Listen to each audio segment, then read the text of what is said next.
We are live on everything. Thank you for joining us on this Sunday of the divisional round. Usually I come into these shows and I have some kind of plan of action of how we're going to do things. I have no idea. I genuinely have none. This weekend was weird and crazy in so many ways. I guess the best way to approach this to start with is, let's do a couple round table things. Okay. Round table. Percentage chance Denver has to make the Super Bowl. Just to make it? Yep, just to win next week.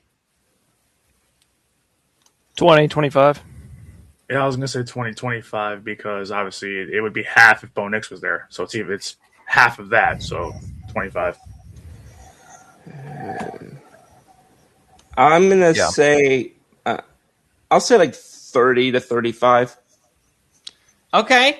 Do you guys think Jarrett Stidham is a starter in the NFL like his head coach? Absolutely not. No. I mean, we've never seen it, so I don't know. I mean, therefore, I'm inclined to say no, but... Well, the little bit that he has played, he hasn't impressed me over the years. Like, it's been years of him. Like, if he can't progress at all, that kind of tells me everything I need to know. Minus Kirk Cousins, I could be getting this wrong because someone might have surpassed him, but Denver at the time signed him to the highest contract for a backup when they signed him.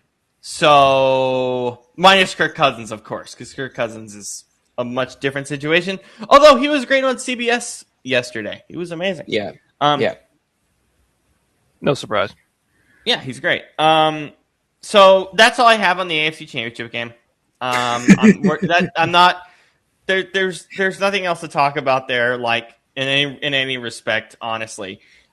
Really quick though, I don't know if the lines came out yet. Did they? Let's see. Let's see if DraftKings got both of them out right now. Yeah, they are both out. Patriots at Broncos. Guess the line.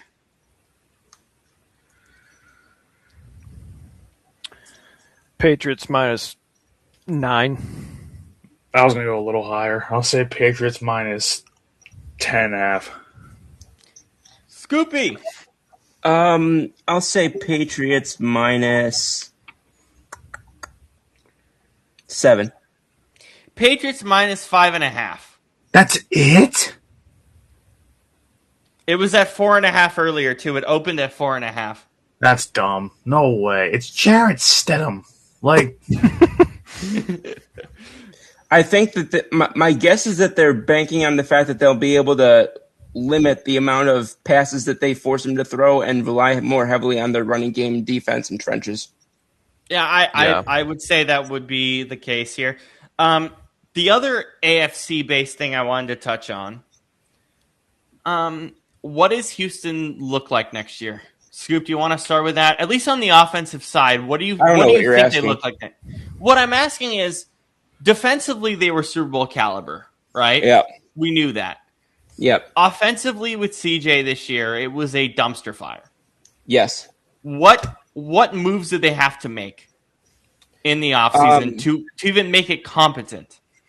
I'm definitely, if I'm them, I'm definitely bringing in at least a veteran backup this offseason to upgrade on Davis Mills.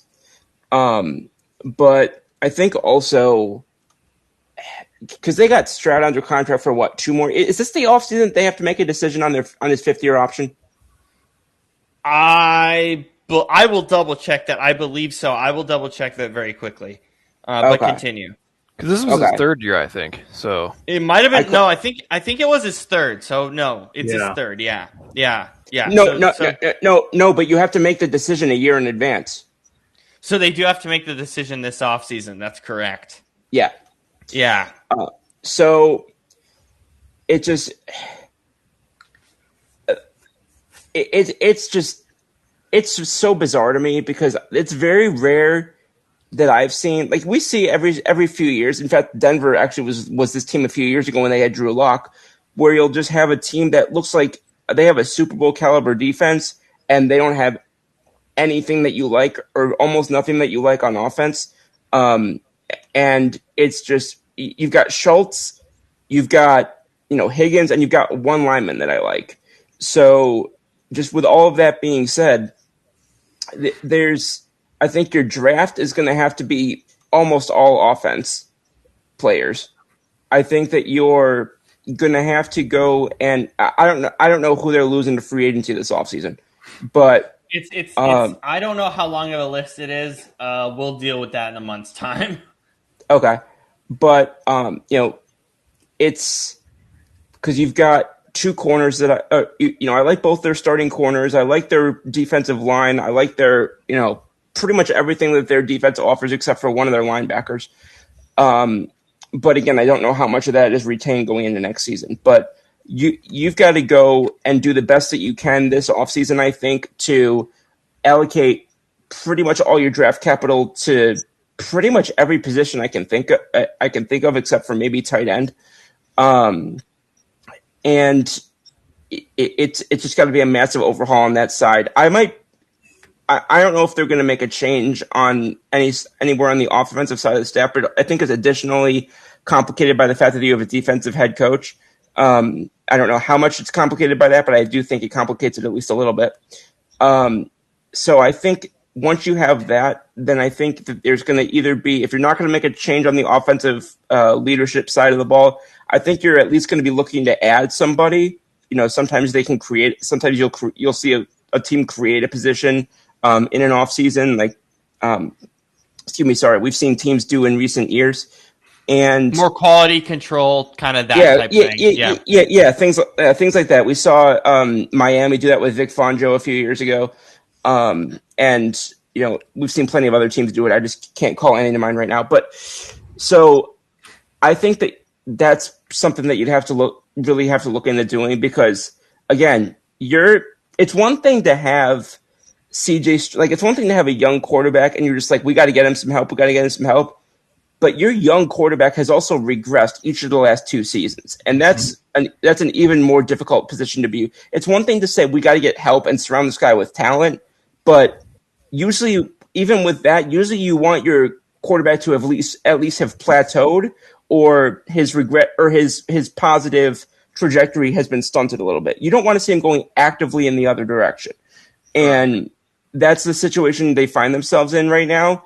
And I don't think that they would I don't think that they would consider themselves in a position where they would go out, and if somebody became available on the trade market as a starter, I don't think that they would look to go and create a quarterback competition.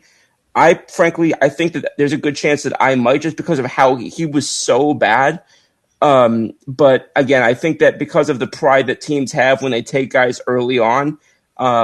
Actually, let me ask this question: is their current regime? Is this the regime that took C.J. Stroud? Did they take him? Yeah. They Okay. did, yeah. It was their first year. Yeah. Okay, because I know D'Amico was with them the first year too. So it was D'Amico's first year too. They made the playoffs, so yeah, it was the first year. Yeah. Okay, just because I know sometimes the general manager who did pick a guy is more tied to him and is less willing to move off of him than if the guy was taken by a different regime. This was everybody's decision. I think CJ was unanimous in that group, if I'm not mistaken, at the time. Okay. But yeah. Shane, what are you noticing from a regression standpoint the last 2 years? As a guy who coaches quarterbacks at the high school level, what are specific things that you're noticing? Biggest thing, offensive line. It's just not there, And I mean, they gave away, who was it, their left tackle. That was Tunsil. really good. Tunsil, yeah. Tunsil, that was a dumb move. Stupidly. he went for a bag of chips. Yeah, and I still don't understand that to this day. Not at all. Because Stroud, I think, he throws a very accurate ball. And, generally, I think he makes good decisions. However, what I've noticed in the cold, he does not throw a very good ball. I don't know if you guys noticed, but it's very wobbly. It doesn't go very fast. It just doesn't cut through the heavier air like that. So in Houston, where he's playing in a dome and it's 70 degrees in January, it's not a big deal. But you look at the AFC. I mean, the teams that like the places you're going to be playing on the road in the playoffs, right? It's Pittsburgh, Baltimore, well maybe, and then places like New England, Buffalo. Like it's very cold places, so it's like you have to. I mean, you kind of have to Denver, right? You got to have you got to be able to do that, and I'm just not convinced that he can. But again, it all starts with the offensive line, because there are way too many times where he is trying to make something happen and the pocket's just collapsing. It's not like he's the most mobile guy, so he doesn't. I mean, he can move, but it's not. He's no Jaden Daniels or anything. So, yeah. So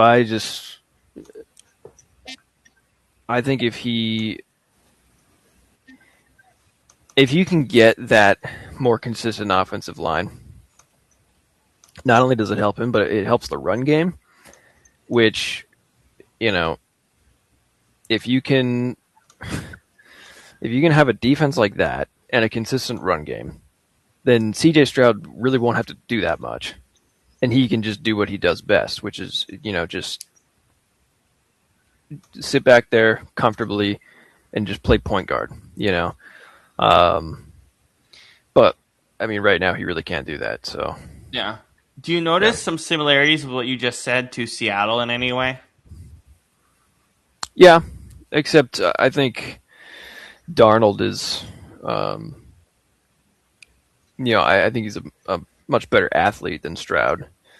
I mean, he's also not the most mobile guy, but like, at least Sam, to me, throws a much stronger ball, and and he doesn't, and he'll make mistakes, but it doesn't really seem to affect him that much. He's just kind of like, all right, well, on to the next one,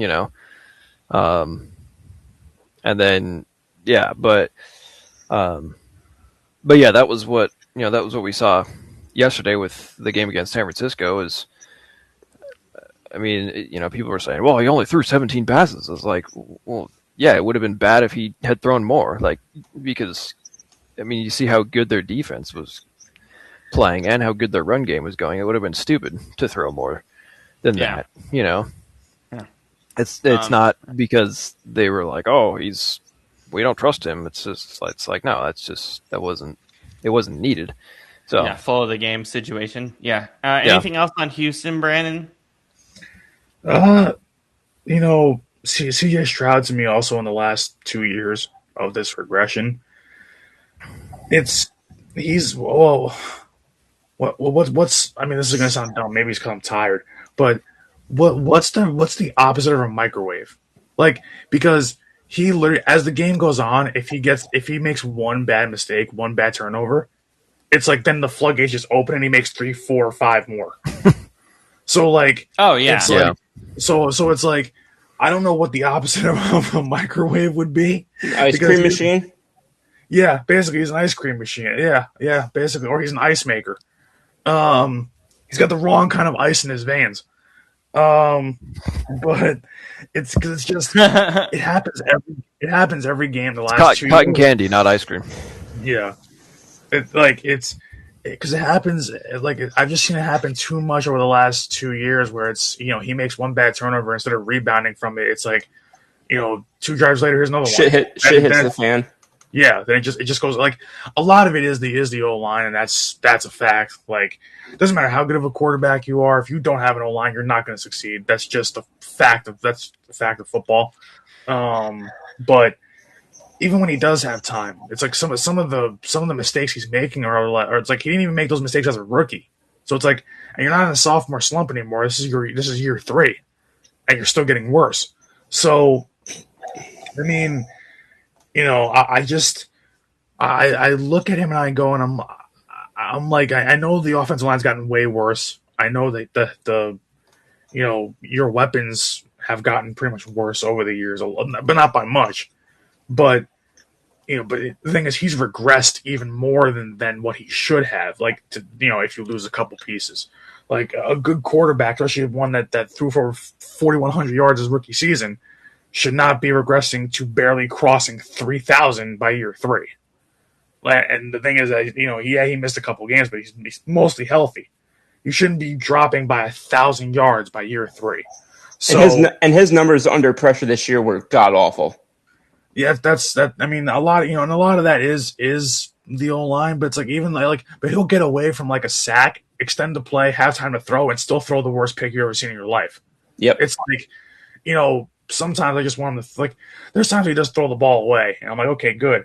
But then there's times where it's like, okay, he'll evade the pressure a little bit, kind of extend the play, and instead of just taking an easy maybe check down that's in front of him, or maybe just getting a couple yards, like running for 2 yards and running out of bounds, or throwing it away, like the simple play, the risk averse play, he'll chuck it like 15 yards, 20 yards down the field, and they get picked off. It's like, I don't know what you're doing, man. Like, I know that a lot of that is maybe trying too hard. A lot of that is trying to make up for the other deficiencies on offense, but you got to be smart too. It's like you can't play, like we said with Josh Allen yesterday.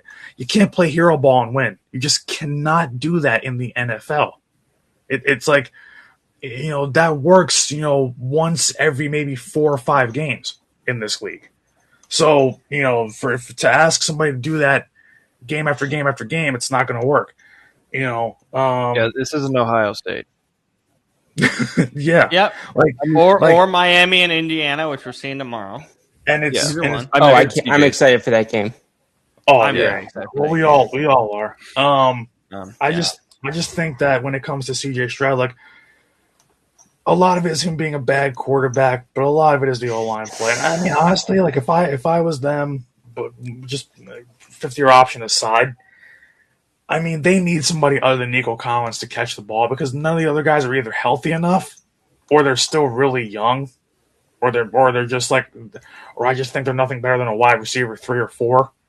So I would want to see them get a real, like, decent wide receiver 2 to maybe help out, share the load and not make Nico Collins do the bulk of the work. Because honestly, if it's not Nico Collins, it's literally just Nico Collins, Dalton Schultz, or they're running the ball. That's their offense, and that's just not going to work. So everybody kind of shares blame, but like I said, CJ Stroud to me does take the most amount of blame, because you don't regress this bad in from year 1 to year 3 without it being pretty much on you. You don't drop over 1,000 yards in passing, and it's something else. It's on him. Yeah. All right. Let's move forward to that the Bills side here, or the Bills Broncos game in general. Brandon and I spent our entire weekend trying to figure out how to explain the catch rule, and Brandon, I think you cracked it. So go for it. It's in the simplest terms possible, and I mean, well, it's going to sound like it comes in the rule because it does, but this is the simplest way to describe it. It's what's called the process of the catch. So, and this is also kind of a cliche, but all catches are not created equally. So, and kind of here's why. So I thought about this, and I went back and watched both plays. So, people can argue about the Cooks catch, and then we're going to argue about the Devontae Adams catch. And it's like, oh, what's the same catch? No, it's not. Cooks jumps, and as he's coming down, him and the DB both have hands on the ball. And then that ball is still moving as Cooks hits the ground, as they both hit the ground, and then it's taken away at the last moment by the DB as they're rolling. Cooks does not complete the process of the catch. DB rips it away. That's a pick. That's what it is. It's an interception. Because it's rolling around, so the ball is still live. The ball is moving. Because the thing is, everybody keeps saying, "Oh, well, Cook's knee was down. But when you go back and watch the replay, he jumps up to catch it, catches it, but it's kind of moving. And as he's coming down to his feet, the DB has his hands on the ball. So everybody's saying, he's down by contact. His knees are still up in the air when the DB is putting his hands on the ball. So that's not down by contact. It's not, because he's still up. So, and like I said, that ball is moving because the ball comes from here, comes down. DB's got his hands on it. They're wrestling for the ball as he's coming down. Ball still moves because it slides down to his hip. And as he's rolling, it's still moving. And it's being ripped away by the DB. Excuse me. So it's a pick. And then the Adams catch is different. Adams doesn't jump for the ball. He catches it, wrestles with the DB for like a second or two, goes down to the ground with the DB is tackling him, knee down, then the ball comes out. That play is dead. That play is over. That's a catch. And it's a catch. That's yeah. Because the process of the catch is it's different there. The process of the catch for Cooks is jump, come down, maintain possession all the way through to the ground, even through the rollover. He doesn't do that. Adams his feet are on the ground. He's not jumping for the ball. It's catch, reel it in, wrestle with the DB, knee on the ground, and plays dead. So that's why. Yeah. So and the important thing here to remember is like as you said, not all catches are created equal. The process of the catch is what matters. What is the process the player goes through? And the thing is too, Adams makes a football move because as he's catching it, he's fighting forward for more yards and then goes down. So because the whistle hadn't blown yet, and he's still trying to wrestle with the DB. And the thing is, he has his hands on the ball. The DB just doesn't even touch the ball. The DB doesn't even put his hands on the ball until the knee is down. So that play's done. So it's dead, yeah. So because you got to think about the time element too. When Cooks jump, from the time Cooks jumps to the time that they roll on the ground for the ball, that's basically one long singular act. The Adams one's different. It's a catch, it's a possession, it's fighting for an extra yard, wrestling with a DB, and knee down. There's like three things that happen there. It's different. Cooks was one singular motion, so it's different. So it's the process of the catch is different for both guys, but that's what it comes down to is the process of the catch. Adams, it's not like Adams catches it and gets stripped as he's catching it. Cooks gets stripped as he's completing the process of the catch. So therefore, it's a pick in the Bills game. That's the correct by rule. That's the correct interpretation of it.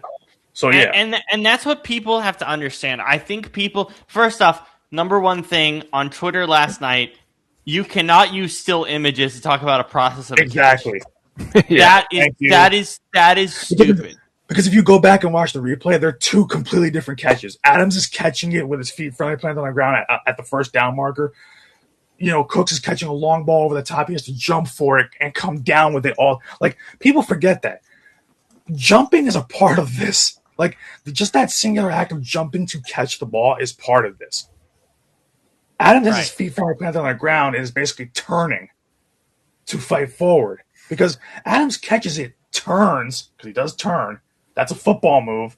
Basically, Cooks never completes a football move because the whole act of him jumping and coming down with it is not a football move. It's just catching the ball. Adams the football move happens after. Exactly. And so Adams catches it, turns, and knee down.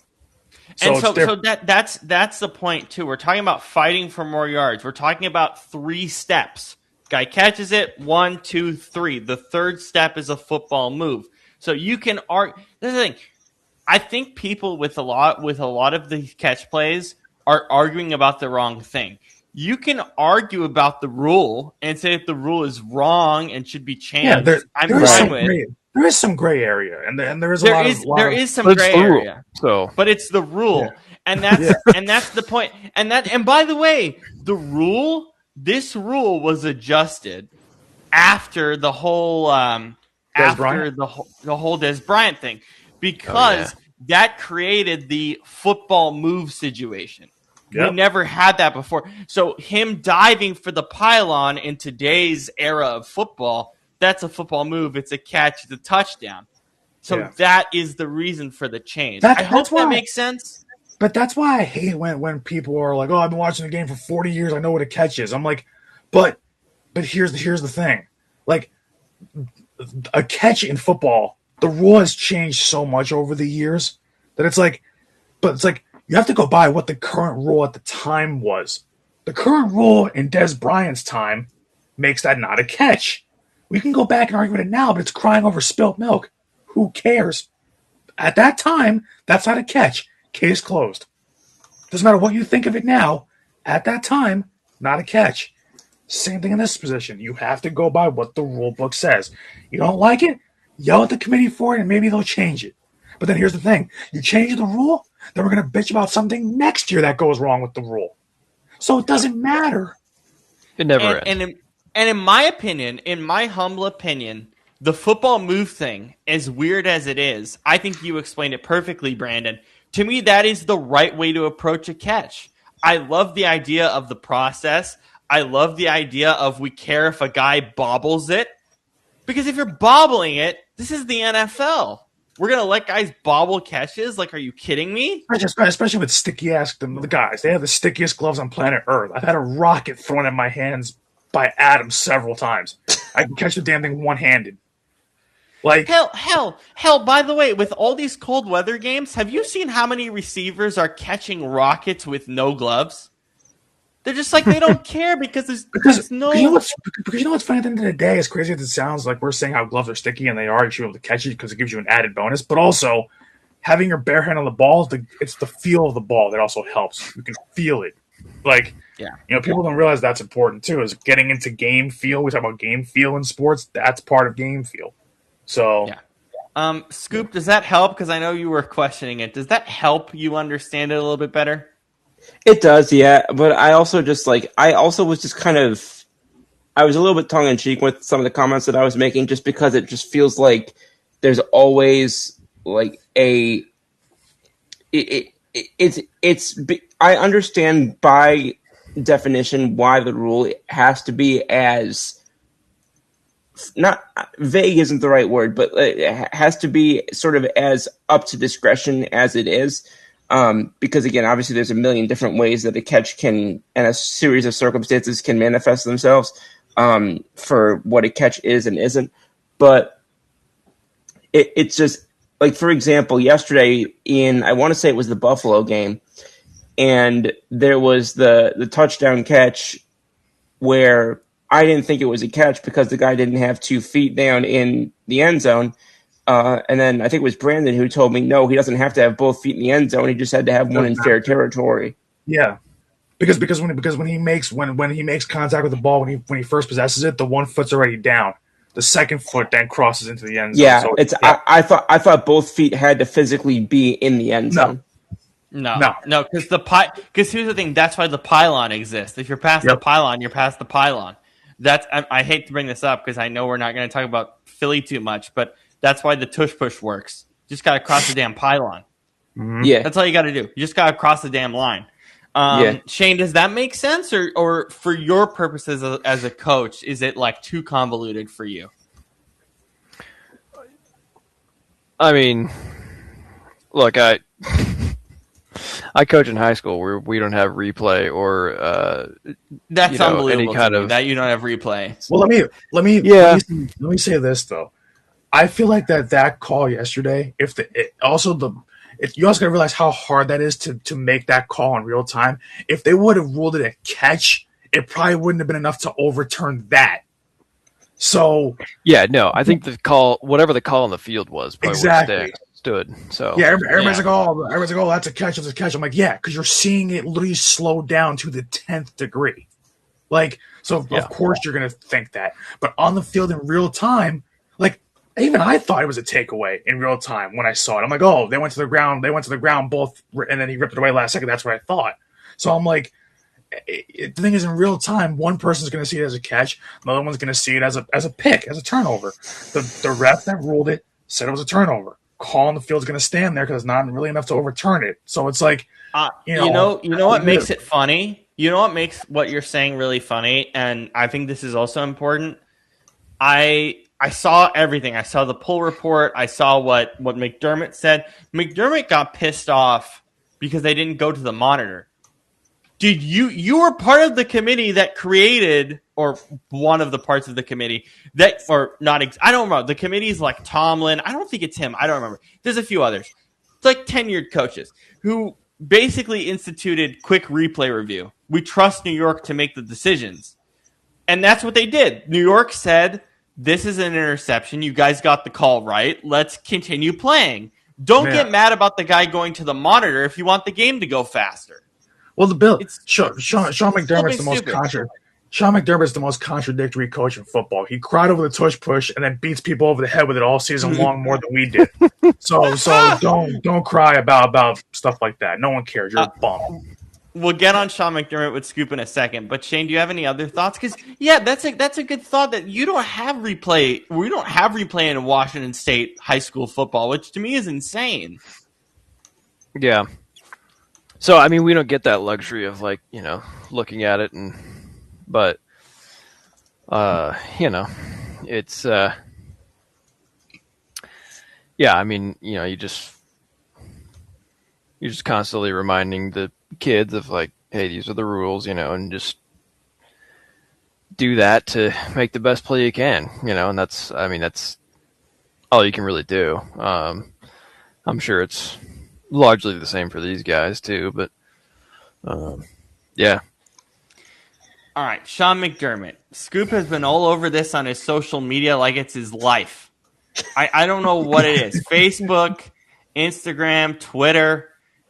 And you know what? I respect it because I think after this game yesterday, this is a really good case, Scoop, for the future of the Bills and Sean McDermott. Because if it doesn't happen tomorrow or over the next few days, it's something that's going to be on our minds a lot next season about what the future of the Bills and Sean McDermott could look like. Right. You want me to just take over from there? Yeah, go from there. Absolutely. Okay. I'm giving you a lead-in. Well, sorry. Take it. I thought you were still in the middle of a sentence. No, my bad. That's on me. Go. You're good. But damn it, Robert. Okay, so not good moderation. I see. I'm joking. Go forward. Anyway, so Buffalo has had, what did teams talk about every year, right? You got to get the coach and quarterback combination right. This team has had their coach and quarterback combination in place for now 8 years. 2018 is when they drafted Josh Allen. Sean McDermott's been there since the year before that.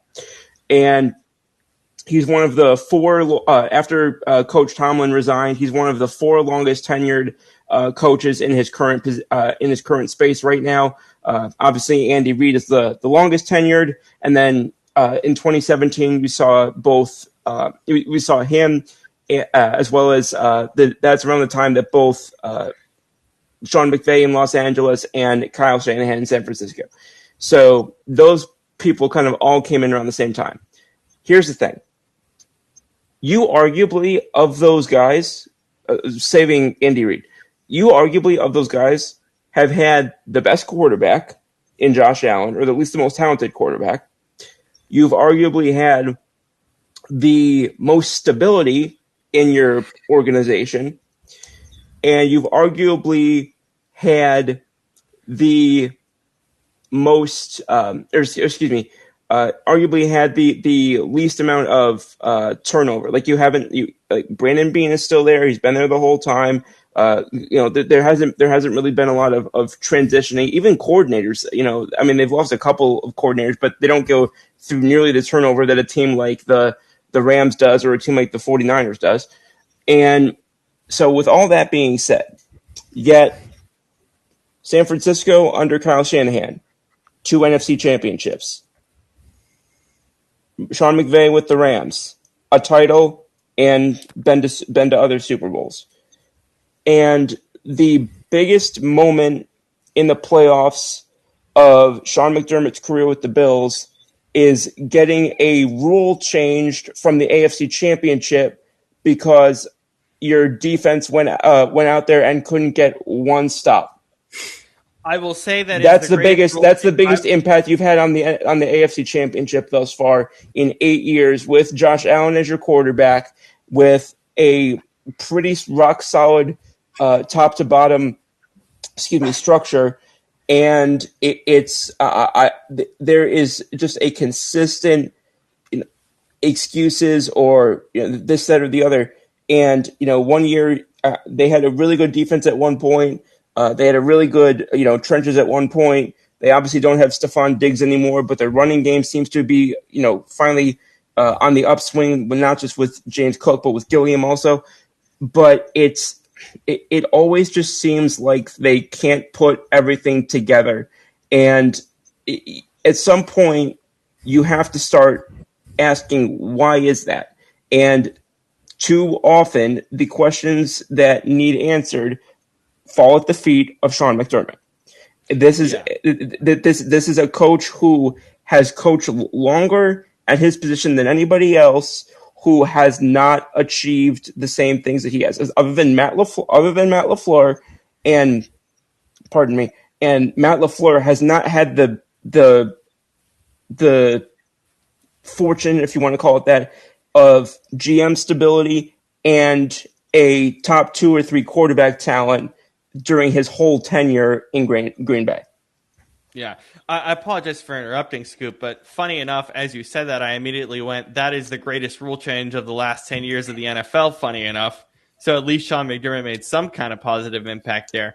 But the other piece of this, Scoop, that I think you're missing that I'll have you add on to, don't you think it's a little weird, because you mentioned the overtime thing, we just talked about the catch rule.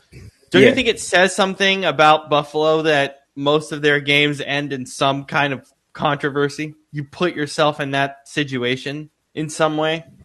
Well, it's just, and again, it's tough because we've seen that happen. There's been other teams that have had that happen. The Saints had that happen a couple times in a row. The Vikings had that happen a couple times in a row.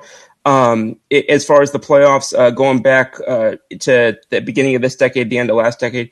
So obviously there is something interesting to be said there. But again, there are, at least for the teams that haven't been able to get over the hump, San Francisco, for example, for at least those teams, they at least have gotten to February, and in at least one of the Super Bowls have played well enough to win it. It just happened that one thing went the other team's way, or one thing or another. But again, the biggest impact that the most impactful moment that you had in the AFC Championship thus far was because your defense couldn't get one stop. You got a rule change. Congratulations. Every team has to feel the defense in the playoffs. But I'm not entirely sure what continues to buy him goodwill year in and year out. I don't think he's a quote unquote bad coach, and I think that he can get a job elsewhere if he is not in Buffalo, at least as a D-cord. But it's just, I've seen coaches fired from a lot less, and having been places about as long, and having accomplished more on their resumes than he has. And I understand that Buffalo, going back to the days of, not even just Dick Duron in the late 2000s, but going back to the Marv Levy and all of that. I understand that for a while the standard wasn't particularly high. The standard's been raised now. The standard's been raised by Brandon Beane. The standard's been raised by Josh Allen. The standard's been raised by the Pagula family in the ownership. And I think that you are contradicting yourself with that standard by saying we're going to keep running back this coach who, in AFC Championship appearance, has been his ceiling. Josh Allen is a good enough quarterback to at least get to one Super Bowl. I don't know if he can win it, because I think he plays way too, Brett Favre-ish at times, but he's good enough to at least make one Super Bowl in his career, and we've not seen anything that indicates Sean McDermott can be that coach. Yeah, and Brandon, I think we saw the emotion in the locker room after the game yesterday. Very, very emotional. And really the reason for that, not only as Scoop has showcased, but the reason for that is because this was their best chance. I mean, let's not sugarcoat it. It was. We said it all year. Like with how wide open football was in general, but for the AFC, we said, oh, it's pretty clear, especially once Joe Burrow went down with his turf toe thing and whatnot, and their season was pretty much done, and Lamar was hurt all year. Like, you didn't have to deal with Lamar, you didn't have to deal with Joe Burrow, you didn't have to deal with Mahomes, you didn't have to deal with any of those guys in these playoffs. You haven't had to deal with the Patriots for the last 5 years. Guess what? They're back. Yeah, Yeah. and it's like, and so you get to, like, I put the Bills' failures, and people don't want to hear this, as much as it is on McVay, because I don't like McVay either. McDermott. As much as I put a lot on McDermott, and because he's a defensive-minded head coach, and their defense always collapses in playoff games when they need it the most, so a lot of that's on him. It's also like we talk about the quarterback coach combination. So McDermott fails from a defensive standpoint every playoffs and some decision making reasons, and Josh Allen fails to make the big throws when he needs to. How many times do we see Josh Allen need to, like, how many I can give you plenty of examples of when Josh Allen has missed a wide open game winning throw. Yep. Everyone's like, oh, poor Josh Allen. How the hell I'm so over that. How does a guy who turns the ball over 4 times in a playoff game, and we're saying poor Josh Allen? He gave the team like a free 17 points yesterday. So what are you talking about? And the thing is, when he had a chance to win the game, he overthrew the tight end over the middle for a touchdown to win the game. So I'm tired of hearing poor Josh Allen. But on the flip side is when Josh Allen does usually step up, that defense collapses. So it's a double-edged sword. It's either Josh Allen's going to blow the game, or Sean McDermott's defense is going to blow the game, or sometimes it's even both, like it kind of was yesterday. It's so, like do you guys ever play that game when we were younger? It was, I don't remember the name of it, but you had a mallet and there were like those little animals that popped out. Whack-a-mole. Yeah. Whack-a-mole. That's basically what this team is once you get one of those guys down, something else is popping up way over here. And my biggest problems are just, it also, like, McDermott's been here long enough and James Cook has been here long enough.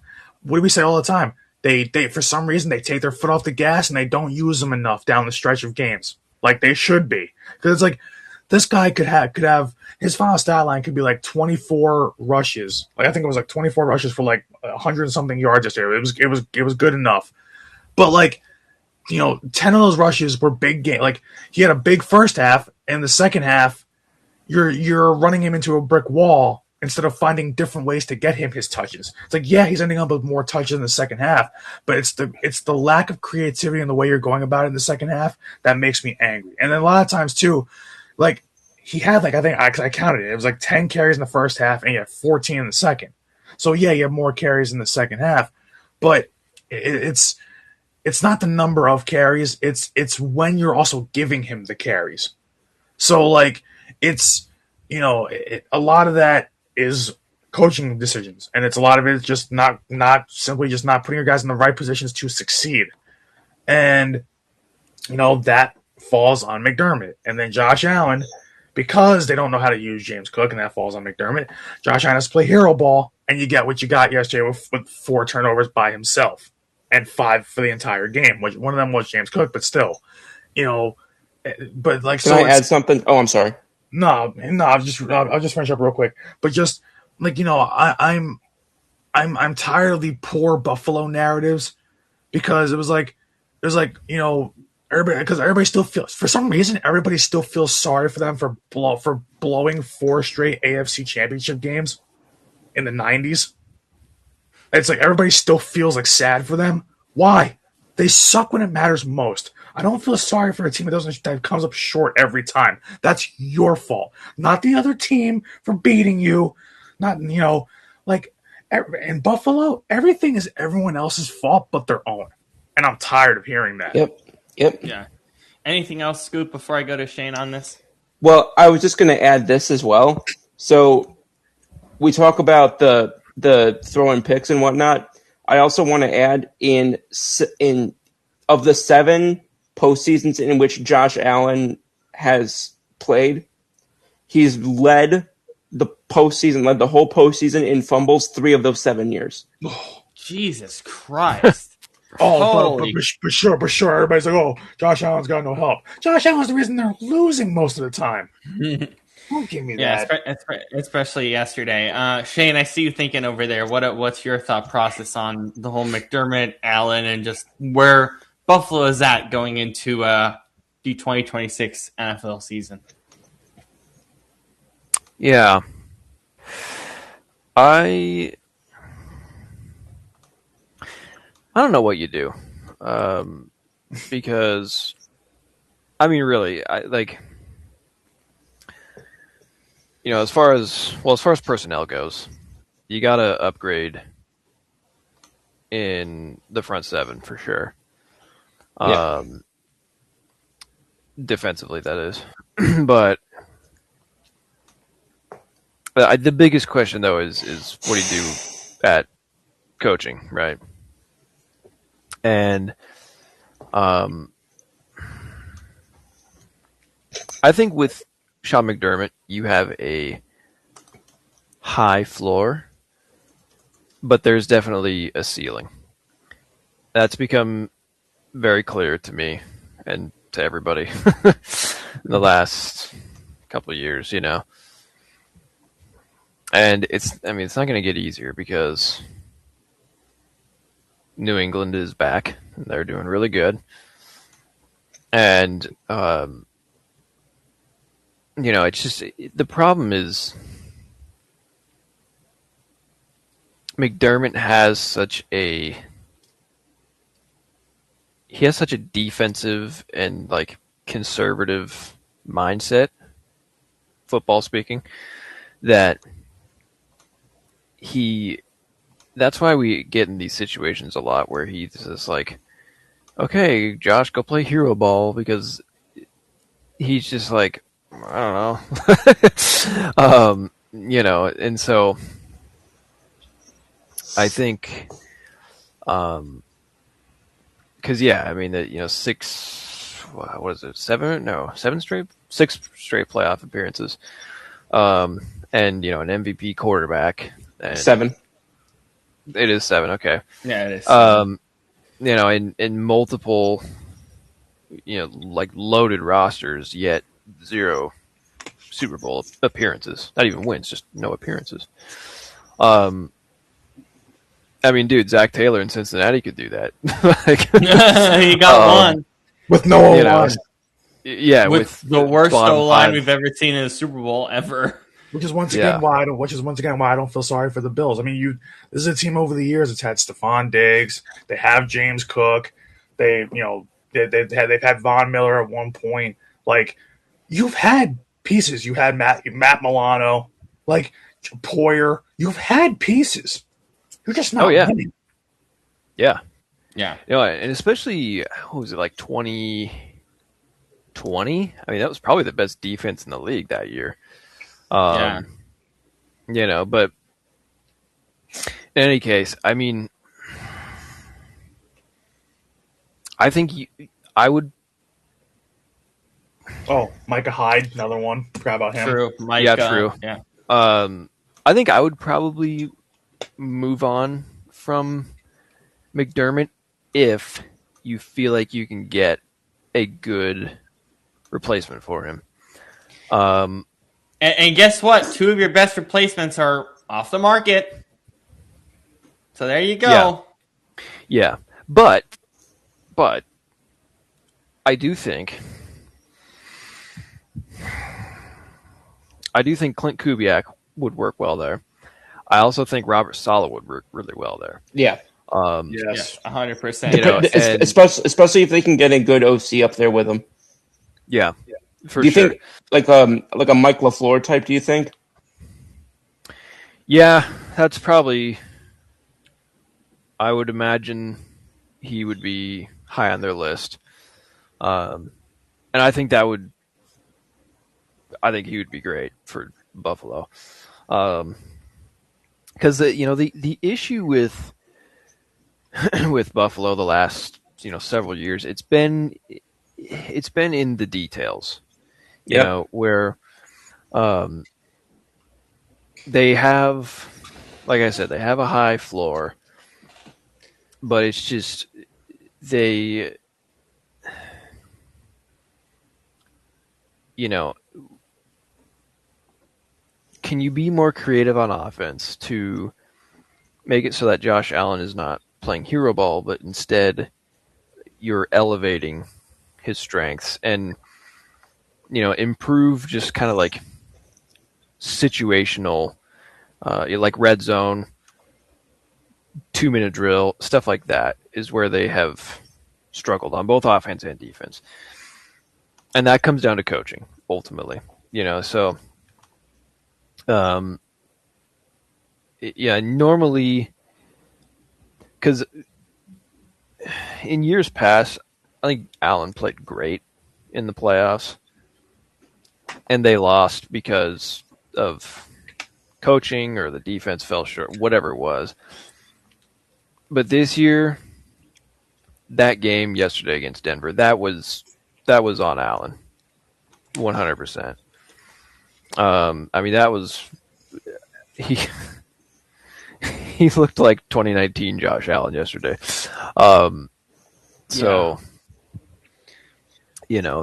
Which is not it's not great, but so I don't know.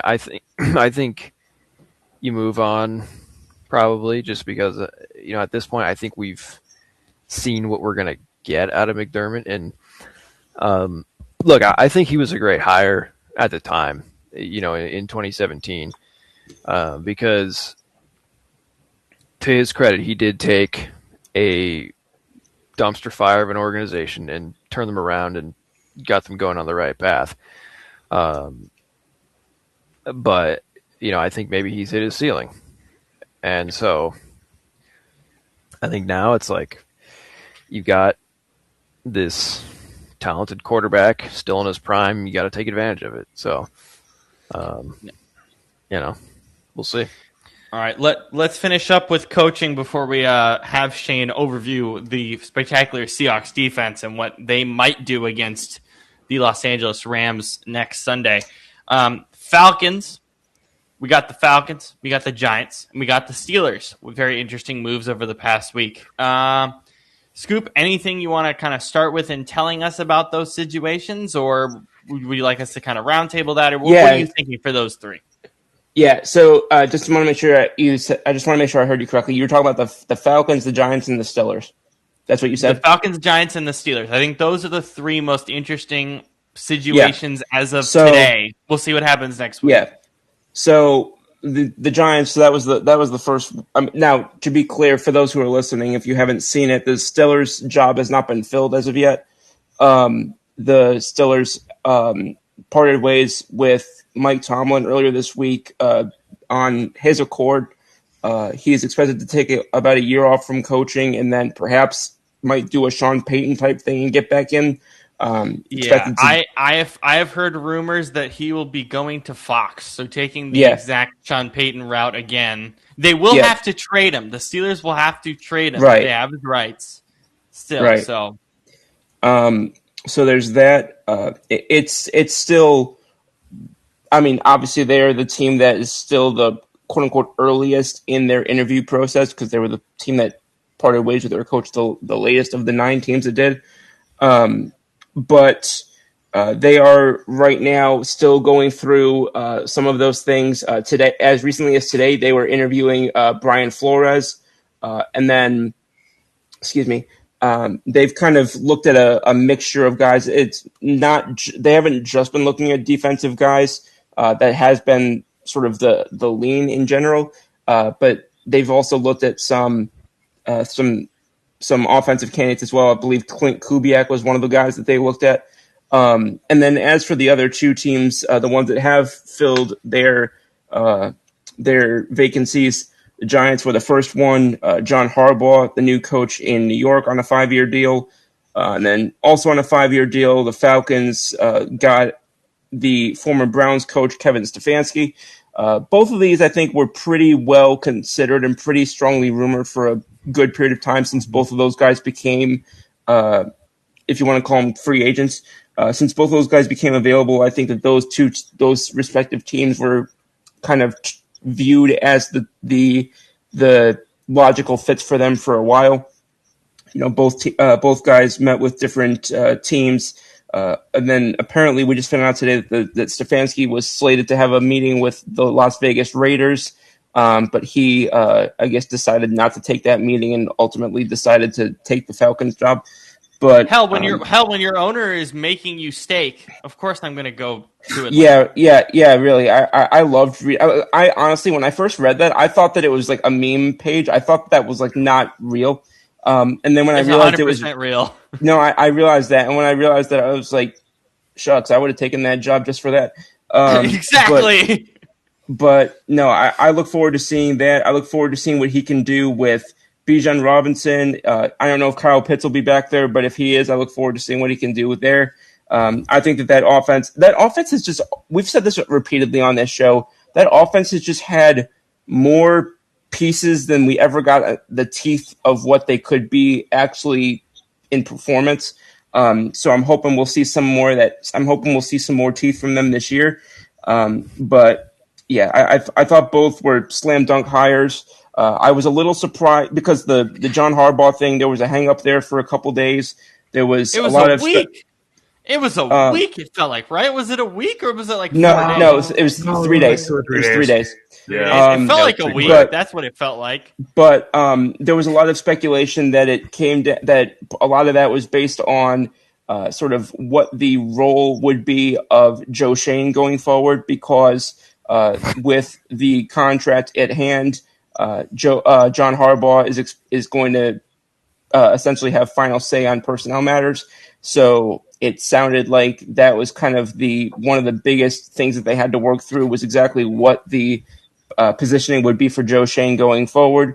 If I was just looking at this and thinking to myself, if the Giants actually lose John Harbaugh over Joe Shane's role in the team going forward, I think that would be probably one of the dumbest things to happen in recent NFL history.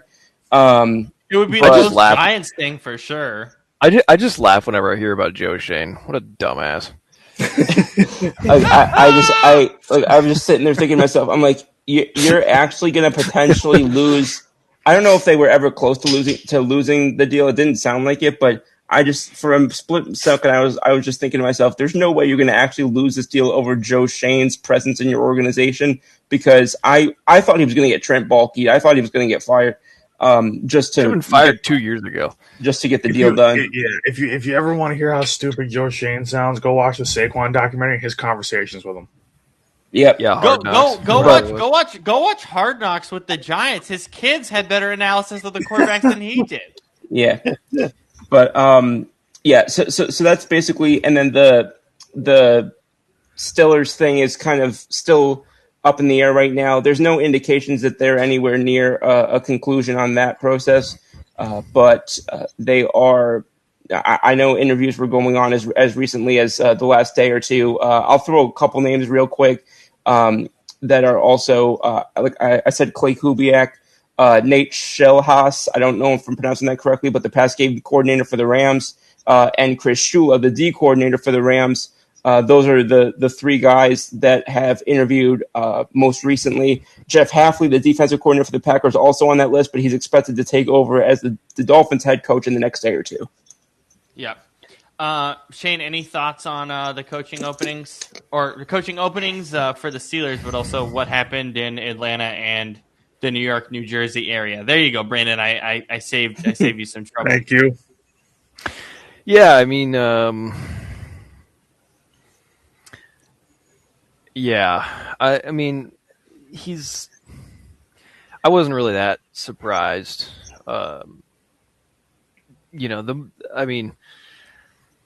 Harbaugh taking the New York job, I guess I was a little confused as to why it was his first choice, but like, I get it. After some time to think about it, I guess. Which, by the way, I'm not going to go into this too much, but I loved the presser that the Ravens owner Steve Bisciotti did. Yeah. Oh And my god, it was so so stupid. funny. It was so stupid. I love Never the part. never put that guy in front of a mic ever again. I love the part where they said, "Oh, if John Harbaugh had won the game against the Steelers, would you have? Would he still be the coach?" And the guy just goes For another a week. and like doesn't crack a smile, doesn't break eye contact. He's like, Then he has like "Did a you sip hear of what water. I said?" Like cracks open a sip of water after Yeah. that, right? Dude's like a mob boss just sitting there. You know what I think. You know what I think was funny. Yeah, we heard stuff that he fired him over the phone. They had like a 4-hour meeting. Him and Harbaugh before he got. They had like a 4-hour meeting just debriefing everything. Yeah, my understanding was that they had the 4-hour meeting, and like that's where they realized things were, rocky, and then the firing came after that. Was my understanding. The phone call came after that. Yeah. That's what I saw. Yeah. So, But anyways, I mean, we'll see who Baltimore gets. I think Jesse Minter would work there. I think Robert Saleh would be great there. I think Robert Saleh works a lot of places. Yeah. I'm high on him, obviously, but guess what? He got a bad draw because he was the damn head coach of the New York Jets, and the Jets don't know how to do anything. So we'll see. Yeah, here's the key. I mean, realistically, right now he's the defensive coordinator of the 49ers. I just want the guy out of my goddamn division. Thank you. Yeah, that's exactly what I was thinking. I'm like, the only reason that Shane is high on Robert Saleh is because he wants him out of there. But I mean, Seattle did, kick their ass yesterday, so I guess it's fine. Mm-hmm. But yeah. I'm not gonna dwell on that. No, anyway, so and then Stefanski. Oh my god, that reminds me. Can I tell a story about what happens in our local neighborhoods, Shane, when the Seahawks win a playoff game? What are you, Mr. Rogers? Okay. So what ends up happening? So we have a ring, or at least at my house, we have a ring alarm system. Yeah, and I'm gonna be Okay, I'm gonna be honest. The people in this local area that do not watch Seahawks playoff games are plebs. They're idiots. Like they're general idiots. Like why? First off, you live in this area. Your team is a Super Bowl contender, and you're not watching the game. Get the hell out of here. You're not a. It's like a religion. Move to Canada. Get out! Yeah, move. Go support Portland. My dumb Vancouver Canucks, who are awful right now. So what ends up happening is a bunch of these heads on the ring alarm, because obviously it's supposed to be fun. We win a blowout game. There's fireworks for like the next 15 to 20 minutes, right? Sure, that's great, right? That's what it should be. And then on the ring alarm it goes, "Did a bomb go off? Did someone shoot a gun?" It's like, no, the Seahawks won. What are you talking about? Yeah, ring. Let's see. It's Sunday night at 8:30 p.m. What could that be? What could that possibly it's our weekly purge shooting. Great. That's why I love the ring alarm. It's like, what the hell? You ever seen like, there's like motion detected at your door, and it's like it's a meme. So it's like someone's like shooting a tank. Like a tank is rolling towards your door. It's like, oh, that's the motion. Like, yeah, like Riley, listen, it's not perfect. It's just gonna tell you the very, very basic thing that's happening at that moment. Like, it's up to you to decide to protect your house, not the ring camera. I'm gonna say this for Brandon and Scoop's own joyous effect. Can you imagine the ring camera at Kevin Padullo's house? Oh my god! There appears to be something blocking your camera. Oh, it's an egg. It's an egg. Or it's the positivity rabbit. The other. So I don't know. God. Like, could you imagine people's ring cameras going off like after the Super Bowl in Philadelphia? Yeah, that's where I thought. There's motion detector at your front door and someone climbing a greased pole. That's where I thought Rob was going with that originally. No. But genuinely, can people not tell the difference between a firework and a gun being shot or a bomb? I don't think the ring camera is designed for that. It's clearly not designed for that. No. But listen, people just use it as like a neighborhood Crime Watch type of thing. Yeah, Yeah. so what Which it I is get, on, but which I get, but it's like it's not the Ring camera itself. It's like on the app, and it's like, did a bomb go off? Look outside! There's freaking fireworks! Walk to your front door and look outside. Someone is shooting fireworks. I'm serious. How in the world does it doesn't matter what state you live in, right? The team that your state is like big in, or whatever it is, how are you not watching their playoff game? Are you this out of the loop? What do you think people are doing on a Sunday night? either they're not American, or they or I don't even know what else. Jesus Christ. or they just don't like sports, I guess. It's not like, I was about to say there's like the only two options are you're not American or you don't like sports. That's really it. I don't care if you don't like sports. You're not going to watch the Seahawks go on a Super Bowl run? Get out of here. Even my sister's watching it, and she knows Even nothing my about football. She thought Russell Wilson was still the Seahawks quarterback. What? You're 4 years late, but okay. That's where you need. That's where you need the meme of that big pokey slow poke man. Oh my god. Anyway, yeah, the sloth from Zootopia. The sloth from Zootopia. Oh, I meant the Pokemon sloth. Pokemon. No, I know, poke. but Yeah. Oh yeah, got it. Brandon, anything else on the coaches, or did Shane kind of sum it up as we were kind of expecting it? I mean, the only thing. I mean, I love. I think put it this way, I love the Stefanski move for the Falcons more than I like the Harbaugh move. Well, that's kind of obvious because the Giants suck. But I mean, you also don't want them to be good in your division. That's the problem. No, I kind of do because football as a whole is better when the NFC East is better. Yeah, exactly. Because the NFC East it's for more fun when your division is better. Yeah, but especially in the NFC East for the last 25 years to not, for them to only have a repeat champion, once, twice, and have it be only one team. But the fact that every year it's been pretty volatile for the NFC East, and every year the NFC East, football does better when the NFC East kicks the crap out of each other. Yeah. That's just kind of it's there's a whole thing about the NFC East. I think has the most. Isn't it the NFC East has the most Super Bowls since 2000 or something like that? Because we have 4. It's got to be because the Giants have 2 and Philly has 2. Yeah, and I think I think it's the most Super Bowl appearances total. Unless you count the AFC East, because with the Patriots, I think it's they're tied. I think with it's something like it's the only division or I forget what it is.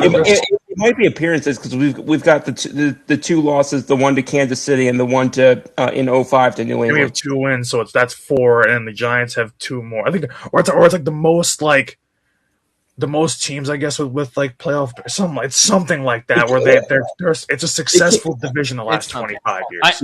It can't be the most teams though, because Washington and Dallas have not done anything after the. I will also say that reminds me that Jerry Jones said 2 weeks ago that he wants to beat Robert Kraft for the most Super Bowls before he passes away. I don't know about that. They've had 30 years to work on that. Yeah, I want to. You know what, Jerry? And I want to get coffee with Beyonce in the morning. And I think that's probably more likely. You know what's gonna make it. You know what's gonna make it even funnier is what if Robert Kraft wins again? So that's 8, and Jerry Jones is like, "Fuck it, now I need 9." I look at those 2 senile old men can battle it out till they croak. But they will. Well, yeah, I know they will because they're stubborn. But I look at these coaching hires. That was my original point. Was that the Stefanski thing makes sense. I've always liked Stefanski as a coach. Like I said, 2-time coach of the year, got the Browns to the playoffs.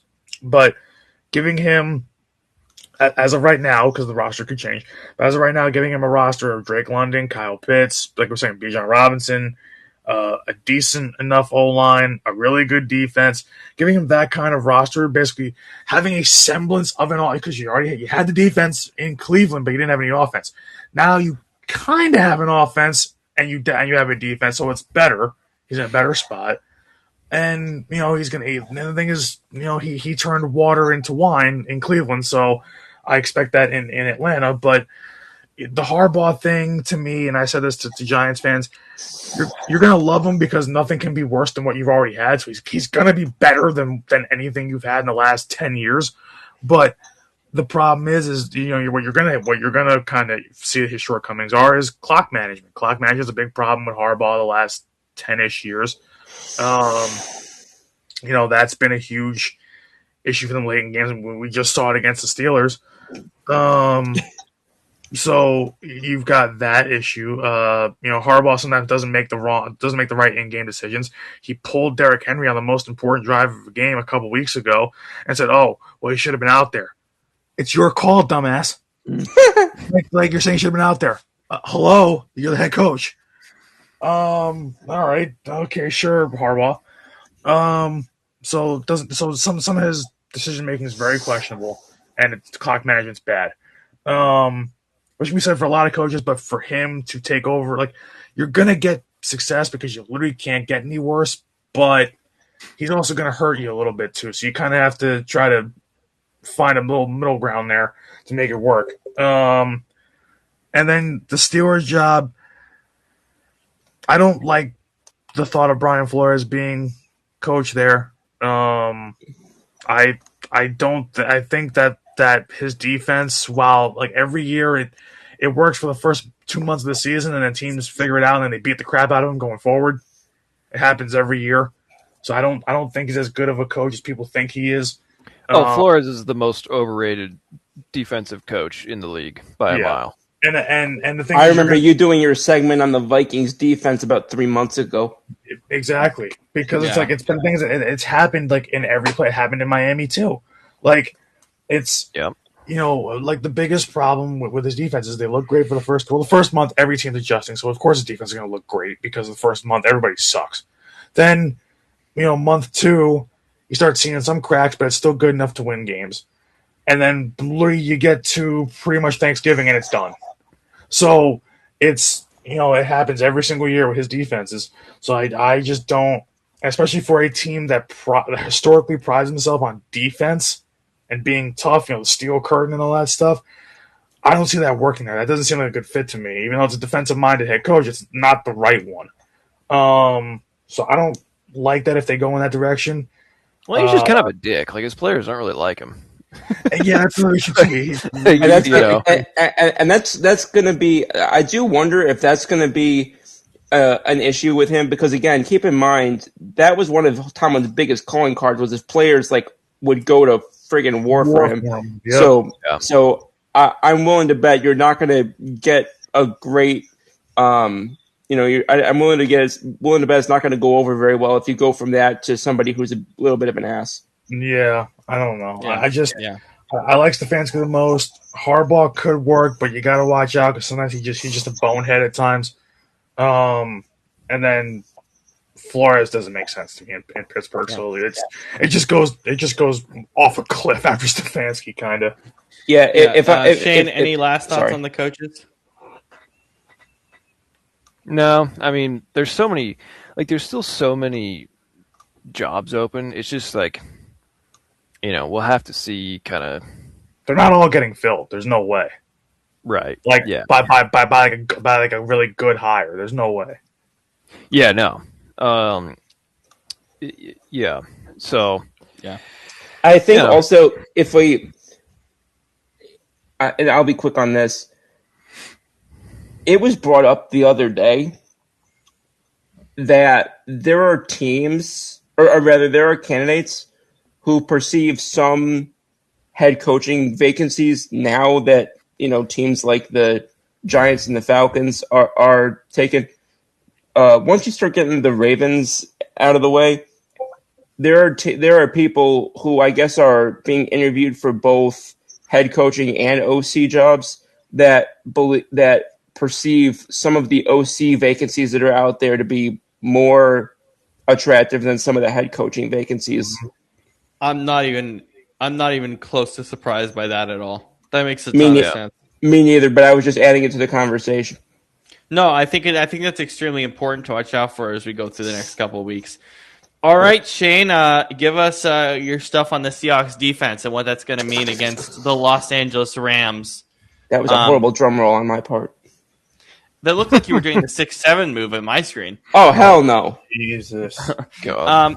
And while Shane, my hands were the wrong way. We're almost a month into 2026. Let it die. Well, apparently I heard rumors that now people are using like 7-Up as a thing. I don't freaking know. Yeah. What the hell are you talking about? 7-Up was seven for those because listen, there's kids these days don't know what 7-Up was. Not the soda, the game you played. The game. Heads up setting. You smacked the thumb. Yeah, but that's what I think of when I have 7-Up. 7-Up's a soda and it's a child's game. It's 7-Up. What kind of? I'm gonna be like, oh man, get off my lawn. So just go. Yeah. Why stop now? I like that we're talking about a soda while Scoop is about to have a sip of Dr. Pepper. I respect the day before a national championship game. Okay. Patriots Broncos picks. Anyone taking the Broncos? Any takers? Anybody? Wait. Did we skip my segment? Yeah. No. I'm letting you write stuff down while I finish up these last little things.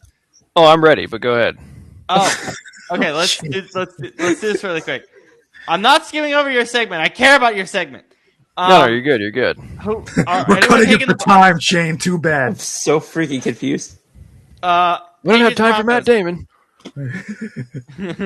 Patriots Broncos. Anybody taking the Broncos? Anybody? No. Yes. Okay. Mm-mm. Are you actually, or are you just? Are you actually? Wow. Yep. Oh my God! Why? Scoop, how much pot have you had today?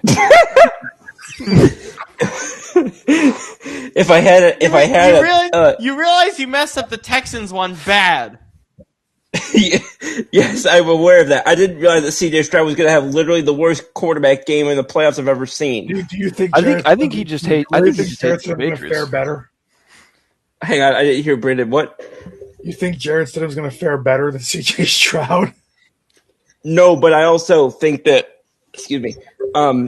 They're also going to be playing in Denver, right? Yeah. Yeah. So they're going to have that going for them, and then they're going to have also. I mean, I think you can. I don't know how you would say like which defense is better between Houston and Denver. I think it depends on what you're like grading it on. But New England's better than Denver by a little bit. They're close. It's very tight. Well, the Broncos scared me. The Broncos scared me because of what happened with Josh Allen they turn the ball over 5 times and you still give up 30 points to the Bills. Right. Yeah, it's I keep going back and forth. I'll stick with the Patriots for now, but there's a part of me that really wants to say Denver. Rams Seahawks. Who are we taking? Before I give you guys the line. Seattle close. Seattle by 3. Seattle because they're home 12th man and the defense is better and because the Rams if the Rams secondary is going to give up a freaking Hail Mary prayer ball to Caleb Williams, what do you think they're going to do with Rashid Shaheed, Cooper Kupp, JSN, etc.? So in a playoff game, not the regular season doesn't matter now. Playoff game and more healthy now. So exactly. Yeah. Scoop, are you zagging again or potentially zagging? I took the Hawks in everything that we've done so far. I'm not going to stop taking them now. Okay. Guess the line.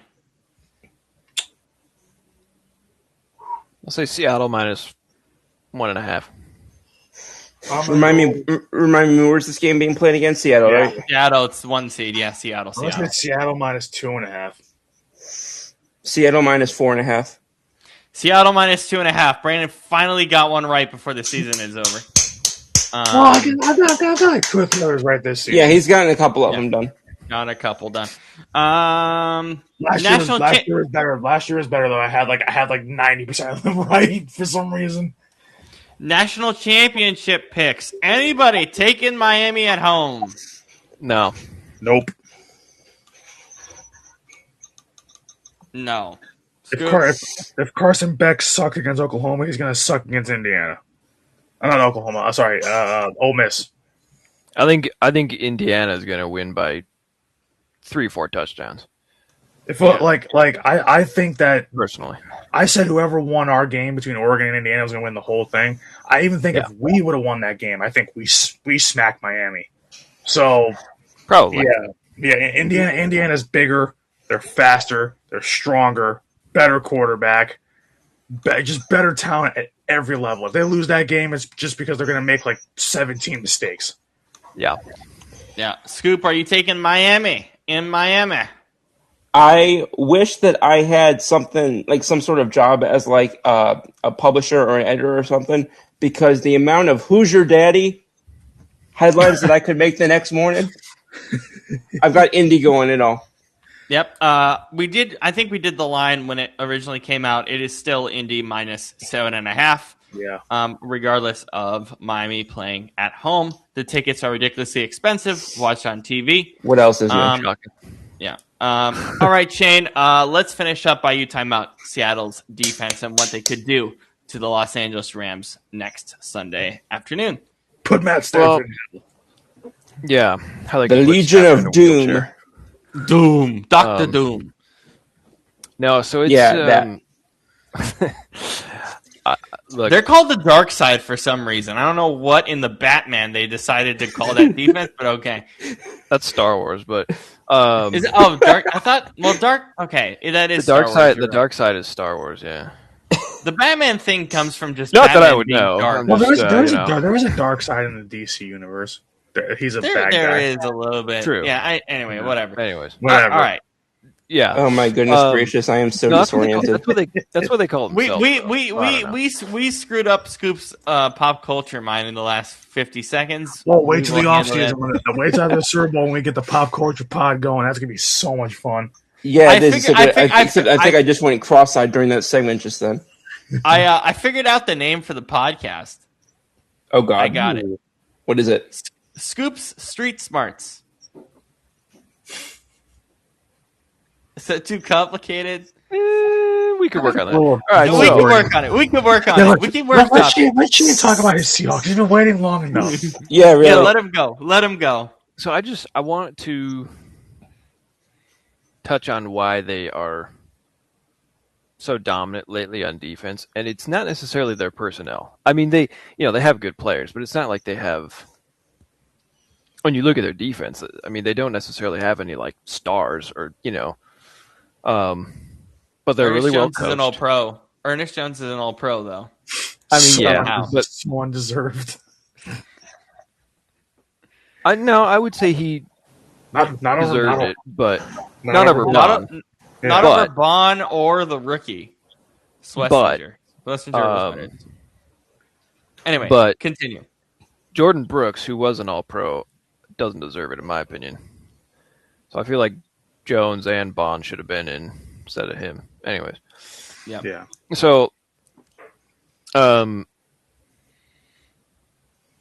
so what Seattle does that's very interesting is they are almost always in a nickel or dime formation on defense, meaning they have 5 DBs or 6. Okay.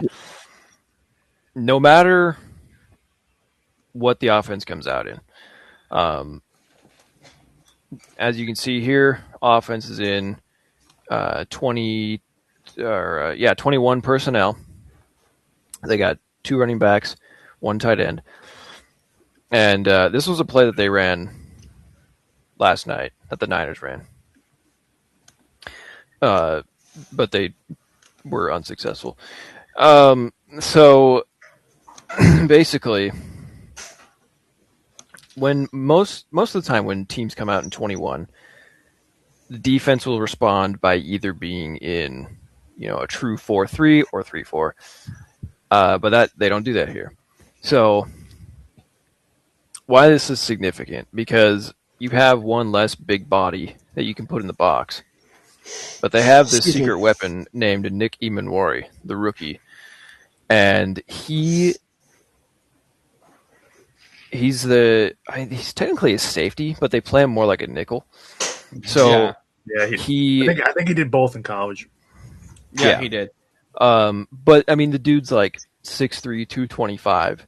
Yeah, I know. He's got incredible strength. I wanted him in Philly. So he kind of how Mike McDonald in Baltimore used Kyle Hamilton as like a Swiss Army knife. Yes. And then we thought coming over to Seattle, they were like, oh, that's what he's going to do with Devin Witherspoon. It's Imanwari, In any case, so this was a designed like a halfback draw. It was it was basically meant to be an inside zone. So the linemen all backed up as if they were pass blocking. Okay. And so the DBs all started backpedaling slightly.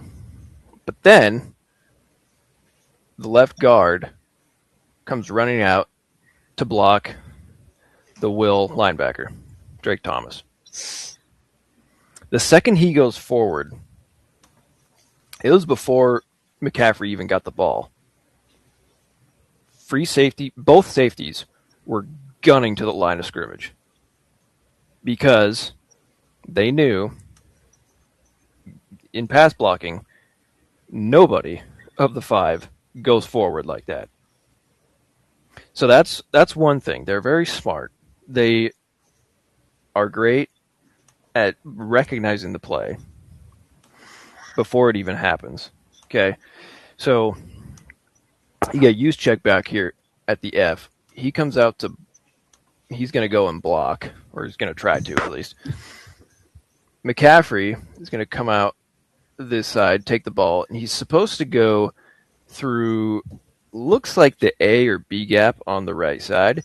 However, the three linemen over here, they completely overwhelm the right side of the line, so there's nowhere for him to go. So, right here, he bounces back and cuts through the A gap, but then he doesn't get very far because there's... Hold on, getting my blue marker out. There's Ernest Jones. Bang. Julian Love. Bang. Witherspoon. Breaks free of his blocker. Bang. Swarming him. They're all just crashing in on him at that point. Yeah. Because they did not take the bait of, they look like, oh, they're dropping back to pass. Nope. They see the left guard move, and they come down. Is it like a very small movement by the left guard? Like, how small is it before they realize and come down? Oh, I mean, it was like, he took probably 2 steps. And then because they, like I said, these guys were both coming down before Purdy even put the ball out to hand it to McCaffrey. They knew, right? And so, but this is the thing that I think is so brilliant about this is because Seattle is always in nickel or dime, they are inviting teams to run on them. Because, especially between the tackles, which McCaffrey is one of the best between the tackle running backs in the league. Because they're like, oh, well, they're a nickel, they've got a light box. What are they going to do, right? Yeah, well, there you go. But then, so teams, I read some stat that's like, I think they have the third most run percentage against them or something like I don't know how you phrase it exactly, but of any team in the league. And essentially, it all starts with the front four because what they will do a lot, they don't do a lot of, we talked about the Rams, how they like to switch, right? Where the tackle or the nose will, they'll switch gaps and rush that way. Seattle doesn't do that much. What they do is they load one side of the line to force them into one-on-one matchups. So that way, a guy like an Eamon Wari can come down to put pressure on the quarterback, or a Drake Thomas can do it, whoever, right? And another thing that they do a lot is they'll have two outside linebackers on the line, at the edges, but then they'll rush one of them and the other one will drop back in coverage. So then it creates an offensive line mismatch. So it's just interesting because it's what makes Seattle so tough defensively. Because pre-snap, they look the same on every play. They've got 4 guys on the line, 2 linebackers, 5 DBs. But it's all post-snap when things happen. So, I mean, it's like... As a quarterback, it's just tough to decipher in that case. You just don't know. yeah. And especially when... You're basically disguising everything, more or less. Yeah. You're disguising your and pressures, successfully disguising it, because sometimes you get guys that can just read right through a defense's bullcrap. Yeah. And so credit to Kyle Shanahan by trying to, send guys back in like a pass block, because, thinking, okay, well, if they're going to trick me, I'm going to try to trick them. But, when you have your left guard going out to block your weak side linebacker, I mean, kind of mitigates that, and they picked up on it right away. So, so that's part of the reason. There's many reasons that their defense works so well, but yeah. So that was just my favorite example of their brilliance and dominance last night. Anyways. Yeah. All right. Well, Scoop, let's finish up with your movie $1 Million Arm. Give us, again, kind of the reason why you picked it and your just overall thoughts on the film. Yeah. Can you guys hear me? Yeah, you're good. Yeah. Okay, sorry. I'm trying to multitask. So the movie that I chose was $1 Million Arm. And I first went to see that movie about, I think it was 11, 12 years ago when it came out. Yeah. I love movies like this where obviously, as a big sports guy, obviously there's plenty of that. But it's based on a true story first and foremost. There were 2 pitchers, Danish Patel and Rinku Singh, who were discovered by a sports agent by the name of J.B. Bernstein. There was a competition after which, in the context of the movie, the agent's clients have all basically tried out they've retired or they've left because of that. Because he wasn't able to take this star client for the NFL, who's went by the name Popo. And basically what happened was the agent himself was facing a lot of, uncertainty and crossroads and whatnot. And basically the proposal was for an Indian contest to find 2 pitchers to be flown to the United States and coached to become prospects in Major League Baseball who had been previously playing cricket. And basically there's a appearance from the character, the pitching coach by the name of Tom House. I think he's actually worked with quarterbacks as well, but I could be wrong. Um, but he is basically trying to warn JB that, oh no, this is not going to work. You know, these sports are two completely different. But JB basically talks him into it.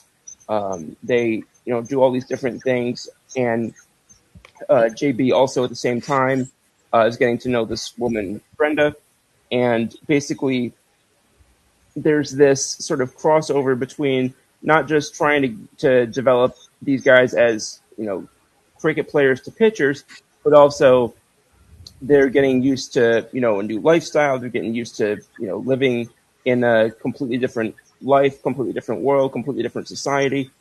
So kind of all these things sort of converging at once, both sports wise and real life wise. While you've also got this convergence of things for JB with his uncertainty with his work, with his taking on all these new responsibilities, basically taking these guys under his wing.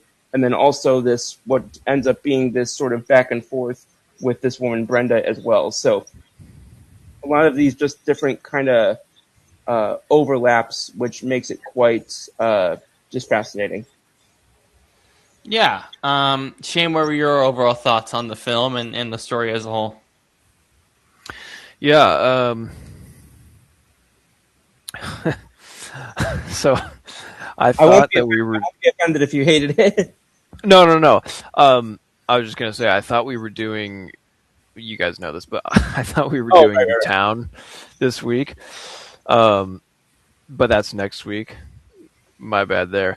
But you also watch every movie under the sun, so you weren't even worried about it. Yes, but I have already seen this movie, so and I still remember it quite well because I only watched it it's probably been less than a year. So yeah. So anyways, but yeah, no, I like, I think it's I think it's a very inspiring, just real life underdog story, at its core, right? And it's very much a kind of a feel good arc, and a story that I really had no idea about before watching it. Yeah. And I think this is, as for John Hamm, I think this is one of his more underrated performances. Just because he's always kind of like a, how do I put this nicely? He's always kind of just like a pompous douchebag, Still is in this movie. Yeah, but he's much more likable and just kind of charismatic. That's the Disney effect. Right? Yeah. I really enjoyed the kind of the fish out of water, elements to it. Just like the cultural contrast between India and America, and and I really like the supporting cast too. There's some good kind of levity and humor with them and whatever else. I think the only the downsides for me is it is pretty predictable and just kind of basic. I get the story. Yeah. And it's I feel like emotionally it falls a little flat where it could have really succeeded. And I think it does drag a little bit, but but at the end of the day, I mean, for what it is, it's just it's a good underdog story that doesn't. It's not trying to swing for the fences by any means, but it's just it's good as it is. So I'd probably give it like a B. That's good. Scoop, what rating are you going to give it? 10 being the best, 1 being the worst. Yeah.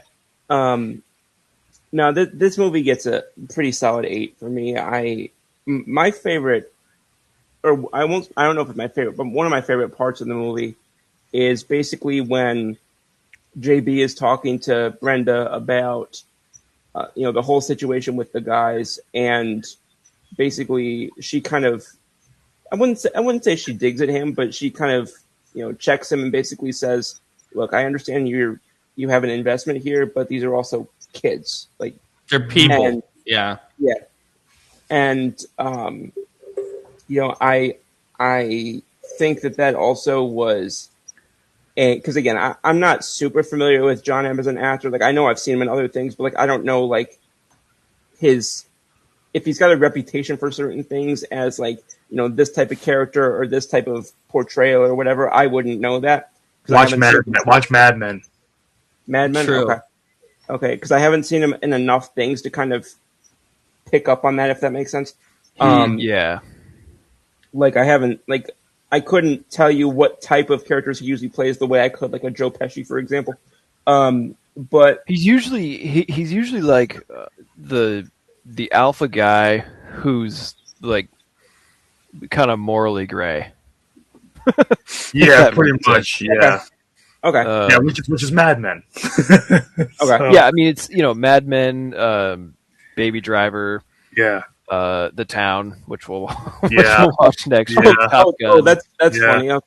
Top Gun. He's very much like that. Yeah. Okay. Yeah, I've seen Top Gun and Maverick. Yeah. The Report. Bad Times at El Royale. Anyways. Yeah. Like after you said Top Gun, I completely went into a foreign language there. But I would definitely say, I would definitely say this movie's about an 8 out of 10 for me. Again, like I said before, it was kind of interesting because when we were talking about what movie I would pick for this week, I had like 3 or 4 names that were going through my head, and I was trying to pick something that, because a lot of my favorite movies are sports movies, but I also was trying to pick something that wasn't so sports centric at the same time, like that had that had a story and a plot or whatever you want to say that somebody who has no interest or no background in sports could just as much appreciate. So which is our goal for sports movies during this period, and I think, and that's why when I saw the plot of it, I was like, yeah, you should pick it because it just fits all those different kind of pieces. And I think that's one of the things about this movie that I really like is that I could recommend this to somebody who I know doesn't know what a balk is, and they would still like absolutely have a chance at really being able to like this movie. I'm still so confused, but I know why the rule exists, but it's just like when it happens, just like what the hell just happened? It's just it's the easiest way to explain it because we're football people too. It's like a false start. Yeah, it's just a false start. Yeah. Also, real quick, and this is relevant. I'm not going on a complete tangent here. I forget. Did any of y'all follow WWE? Slightly. Okay. Yeah. Well, I asked because one of these guys, Rinku, he became a WWE wrestler after he did. He did. Yeah. Holy crap! Actually, for about 4 or 5 years too. Not like just like a 1 year thing. Like 4 or 5 years he actually wrestled in WWE. He competed under a couple different names, Rinku and Veer. Yep. Holy smokes! So really quick, Scoop, before I go on to Brandon, did these guys like? I know one of them like coached baseball, but these guys, did any of these guys play any discernible time in the majors? No. Majors, no. But so Dinesh played in the Gulf Coast League for the Pirates for 2 years as a pitcher. And then Rinku, I think one of them made it like to like the second level of A ball, like upper A ball, whatever it was. That was Rinku. I mean, they both kind of made it to very similar areas. Rinku made it a little bit further because he played not only in the Gulf Coast League, but he played also in the Dominican Summer League. And then he played for 4 different independent teams as well. Played in one in Australia, played in one in the Atlantic League, which is an independent league here. He played for what's now the MLB Draft League, and then he played for another team that no longer exists in Australia. So honestly, that's still very impressive. Oh, That's absolutely. still incredibly impressive. Like he started in the Gulf Coast League in 2009. His last season was 2016. He got a 7-year minor league baseball career out of this. Yeah. That's pretty damn impressive. All right, Brandon, continue on with the film. See, now, other sports movies that we could have done, like, would have been, like, too sappy. Like, I mean, this is kind of sappy a little bit, too, because it's a Disney movie, but still, like, I'm glad that you didn't pick, like, something like Rudy, Scoop. Because, like... which is total horseshit. Yeah, which is yeah. Everybody knows BS. The 2 other movies at the very last minute that I was thinking of, along with this one, it was either going to be Invincible or it was going to be Miracle. Oh, but see, everybody... Miracle's a great movie, but I wouldn't have accepted it. See, it would have been too sappy. Yeah. But like, Eagles aside, Invincible is a great sports movie. I was just rewatching it the other night. It's a great movie. We always do like a segment of sports movie. Well, we did this last year. We do a segment of 4 sports movies in August, right before the season. So keep that in mind. I can put that on the list. We did sports comedy too, because we did Major League one year. That might have been last year. Yeah, that's all that we did last year. So keep Invincible in your mind, Scoop, and remind me. I'll make sure to add it to the list right now once we get off air for that section. I love that movie, even though the historical inaccuracies bother the crap out of me. Yeah. No, I'll add it to the list. We can do a Philly sports movie. All right, Brandon, on this film in particular, go ahead. Yeah. I remember when this movie first came out, and I remember seeing the trailer for it. I didn't realize at first it was a Disney movie because they didn't outwardly say it at first, and it's actually good because honestly, you kind of forget it's a Disney movie. Like, the only problem is it does its best to remind you it's a Disney movie. Like, at multiple points through it, like kind of how one-dimensional the characters kind of are, like how there's no like. There's just no, like, they all are just really, like, at the end of the day, they're all really good people in some way, shape, or form, pretty much. Like, So it's like it just has that Disney kind of feel to it, where it's like, okay, everything ends all happy, all the time. There's no problems whatsoever. And of course, some drama. Yeah, like I know Disney wants to be that. Family-friendly kind of company. That's what they build their reputation on. Hold on. This is what pisses me off about Disney. I'm sorry to interrupt. You claim you're all family-friendly, yet Disney Plus has so much R-rated crap. Oh yeah, that you can't really say that anymore. Not Disney Plus, but the Disney brand outside of Disney Plus has always been like that's what they are. Well, and the thing is, this movie came at a time where before that existed. Right. So that's what I'm trying to get at is like, going back to that time, it's like you look at Disney as a whole, like their movies and whatnot. And they've had good live action movies, but it's like when I hear like that Disney is doing the movie, I'm like, ew.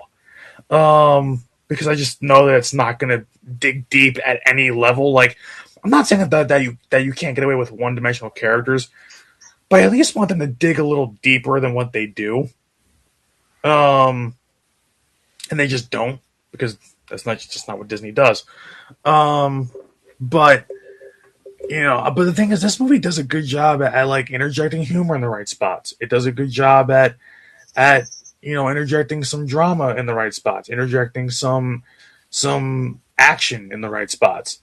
So, action in terms of the baseball sequences, but or it's just it's got some sweet spots, it's got some rough spots. So it has a little bit of everything in terms of emotions, which is good, which is something that Disney movies kind of shy away from. But I I think that as a sports movie, at least it tells you the story pretty straightforward and doesn't kind of give you too much inaccuracy like other sports movies tend to do and take a lot of liberties on things. Um, and I actually before I watched this movie, I was like, you know what? I was like, I want to see like an interview with these guys, like an actual real life interview, and see like if if there is anything like that. Because I it's weird how I know a lot about like sports success stories, but I never heard about this one before. Um, Yeah. and and I was like, okay, I was like, let me hear this one. So at the premiere, they were both talking, and of course, they're coming from different countries. English is not their first language, but they're speaking, and they were saying how they were really proud of this movie. Like they didn't have any kind of quarrels about it. Like they really thought that it was well done. It represented them accurately, which I thought was really good that Disney did that because Disney has a liberty, and so do a lot of movies, of just taking a lot of liberty on things.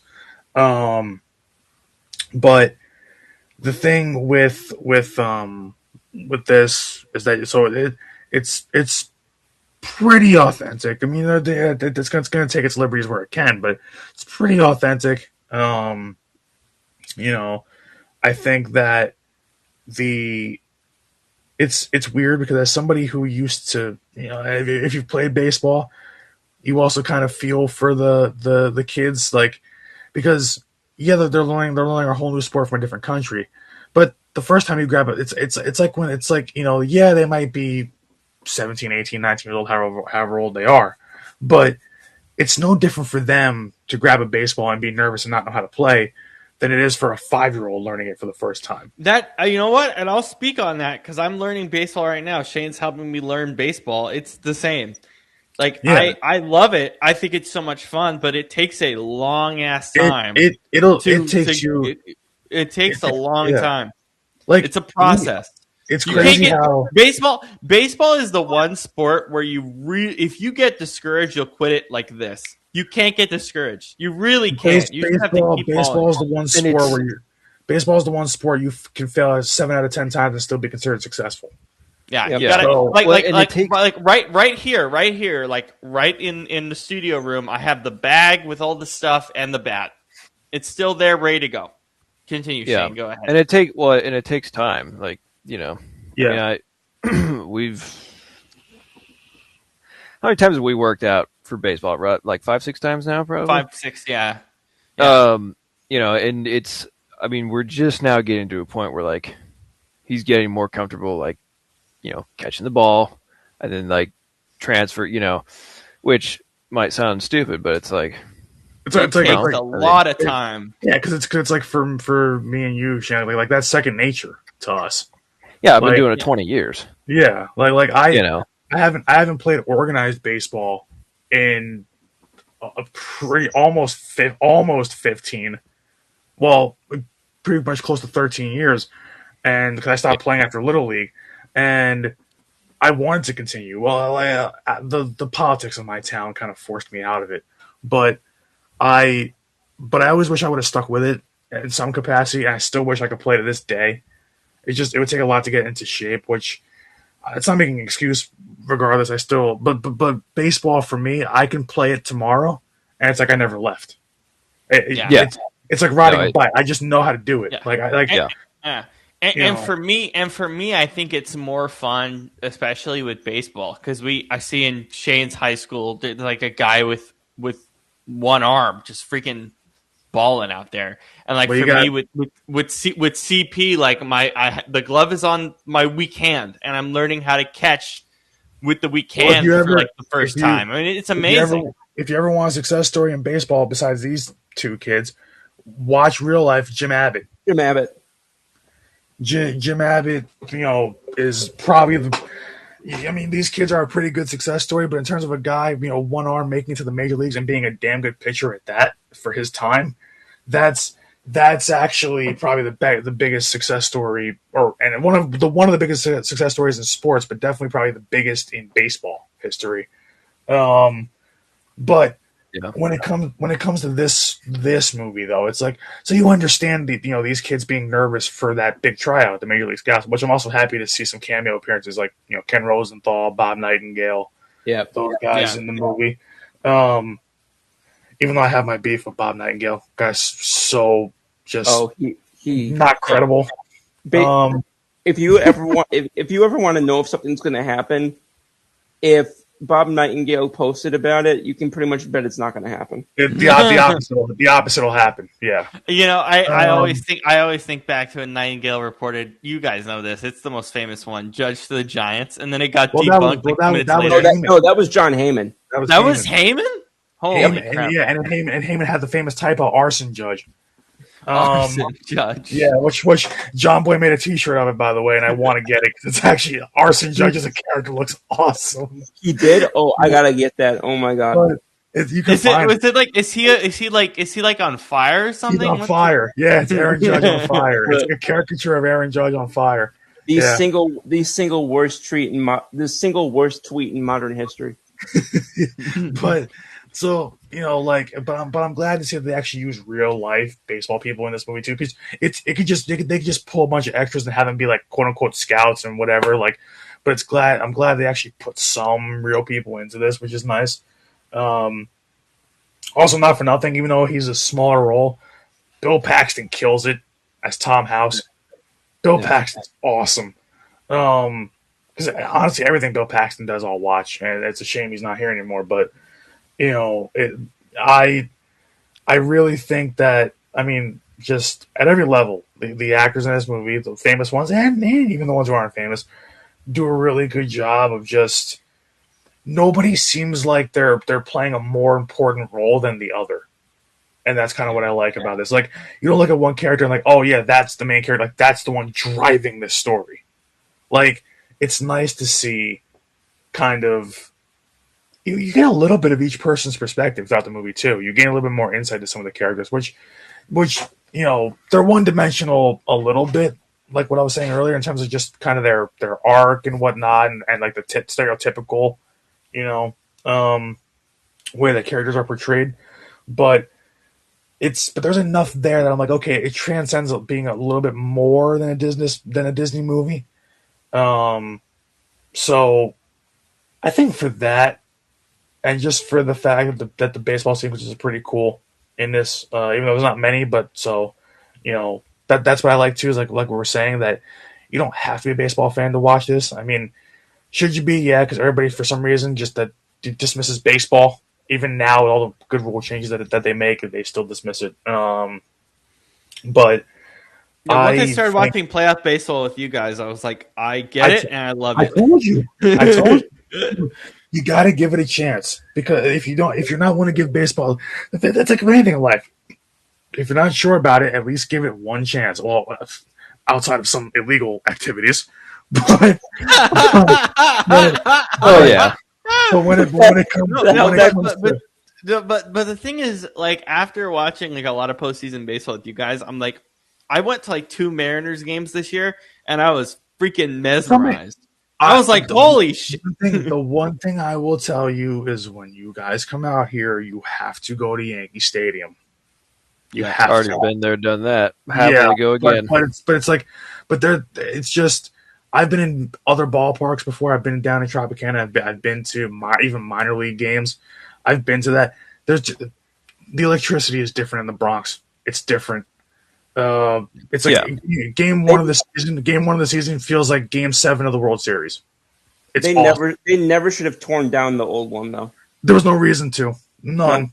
But I've been to. I mean, as you guys know, I've been to 15 major league stadiums around the country, and there's nothing like Yankee Stadium. But there's nothing like the old one. I went to the old one in its final season. I was 8 years old, and the feeling being in that state, like, even with the new one, it's a little bit of the same feeling. But in that old one, like I was telling you guys before, you feel the ghosts of Yankees past in the Bronx, and it's like it's weird. It's weird. It's the only stadium I walk to, and there's literally a shiver that goes up and down your spine, because you just you know who's stepped on that field before.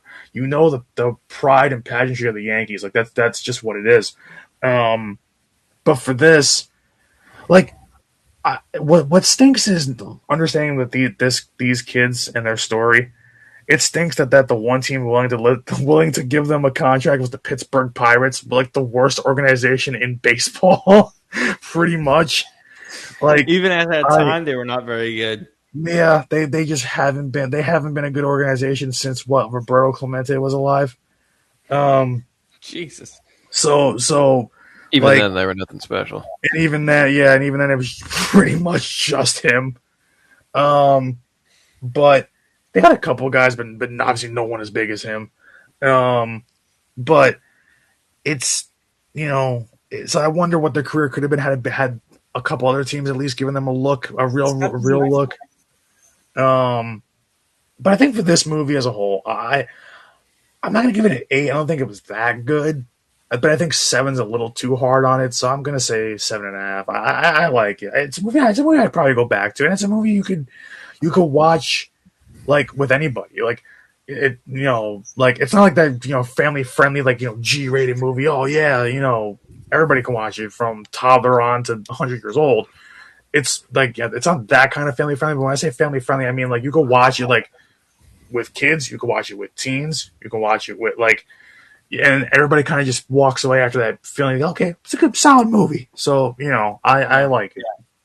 Yeah. For me, it's a great reminder that, because for me as a cinephile, I will always go to movies that I know are like at least 9, like 8, 9, 10. Yeah. At least 9 or 10. It's just a good reminder that not every movie tries to be the greatest movie of all time. They just want to tell a story. It doesn't have to be. Yeah. It doesn't have to be for it to be fun and good. And it is pretty basic. And by the numbers, I watched the movie pretty fast because I was like, I understand what's going to happen here. I understand what's going to happen here, this, that, and the other. But it's a 7 because it's just fun. Like it's a great palate cleanser from all the difficult movies we have watched. We beat each other over the head this year with just tough movies. Like so, it's just a great palate cleanser for that. Whoops. But no, this was just a great palate cleanser for that. Before we go, Scoop, I have one more question about the actual people in this movie. Is it true that they never played cricket? Did they actually screw that up? Hang on. Say that again. Sorry. No, my apologies. So when there's a line in the movie where because originally they were trying to get cricket players to play baseball. Is it true that these two future Pirates pitchers at the time never actually played cricket? Is that actually true? I gotta be honest, I'm not 100% sure. Because to me, I would imagine they wouldn't put that line there if it wasn't true. And I was like, wow, they actually royally screwed up. At least Singh, because Singh also, he didn't just play cricket when he was younger, he also threw javelin. Okay, so the javelin thing helps. And the other one was field hockey. So okay, so yeah. So they at least had some sort of sports background. Right, I mean, but not like strictly cricket. But not throwing a ball. No, not just not cricket. Bowling. He did both cricket and javelin. Yeah. I just thought that was funny that they were like, we're gonna get the most famous cricketer to play baseball, and they just got these guys, and it worked out, which is great. But yeah, no, it's a 7 for me. I really enjoyed it. The Town next week is going to be it's not technically our grand finale because Pro Bowl week we always do like a dumb stupid movie, and Shane said we should do Sharknado, so that's what we're doing. Hell yeah, we're watching Sharknado. Because when did we do? I don't think anything's ever going to top Who Killed Captain Alex, though. I was going to say we did that last year, didn't we? We did Who Killed Captain. You know what? I still want Scoop to watch that movie at some point. We're gonna do it get together. We're gonna make him watch that. Still the most that movie is fantastic. So we have to do a watch. We have to do a proper watch along for that, though. We should get a group together and I can record it because it's the way in which us watching it is so funny. Like it's just too good. I mean, when the three of us died watching that movie, when you guys got me to watch it, I was like, "Oh Jesus!" And then halfway through, you're like, "This is the greatest thing I've ever seen in my life." Yeah, I know because I'm like, the fact that this is even being made is a testament to just the dedication of the people in it. Yeah, so you know what? We might do that. We might do that Pro Bowl week. We just might make Scoop watch it, or maybe like during the break. So Okay. Scoop, Who Killed Captain Alex is a movie. It's Uganda's I would first hope action it's a movie. Cut! Let me finish, damn it! Let me give him the background, for God's sakes. No, I'm kidding. So it's a movie, yes. It's Uganda's first action movie, and with a budget of it's $200. $200. And the not best even a part joke. is, it's not even a joke. So, as the story goes, the version that we watch, which is the best version, is a director's cut version where the director goes, "Who killed Captain Alex, man?" like every 5 seconds. Uganda's first action film. he just So random. he just has this commentary the whole time. And It's so funny. Like It's so funny. there's like subtitles for what the characters are actually saying in the movie, but it's it's like they're talking about. There's one scene where they're talking about the German tourists that visited last week. And he's It's like, what? and they're like, and there's people cooking something in the pot. So the director they're having a totally different conversation in the movie. But the director in the commentary is saying, "What are they cooking? They're cooking the German tourists." God. It's just like, what? It's I the just narration searched it makes up. it funny. I just searched it up. It says it gained viral notoriety for being a no-budget action film produced on a reported budget of under $200. Although producer Alan Hoffmanis later stated the production value was in fact $85. That's, So it's under makes sense. $100. You know, Yeah. and you know what's also funny is they made a second one, but it flooded. They had a huge flood, so the hard drive just went away. So we don't. What I don't understand Yeah. is like the hard drive that the film was on was destroyed in the flood. now what I don't get is you can film a movie on like iPhones nowadays and it can cost nothing. They're in damn Uganda. What do you mean? This was like before cell phones had good But- It was cameras. before cell Hear me- phones. Yeah. But hear me out. What was the $85 production cost for? Paying the Probably actors. costumes. No, What do you get you make $1 off this movie?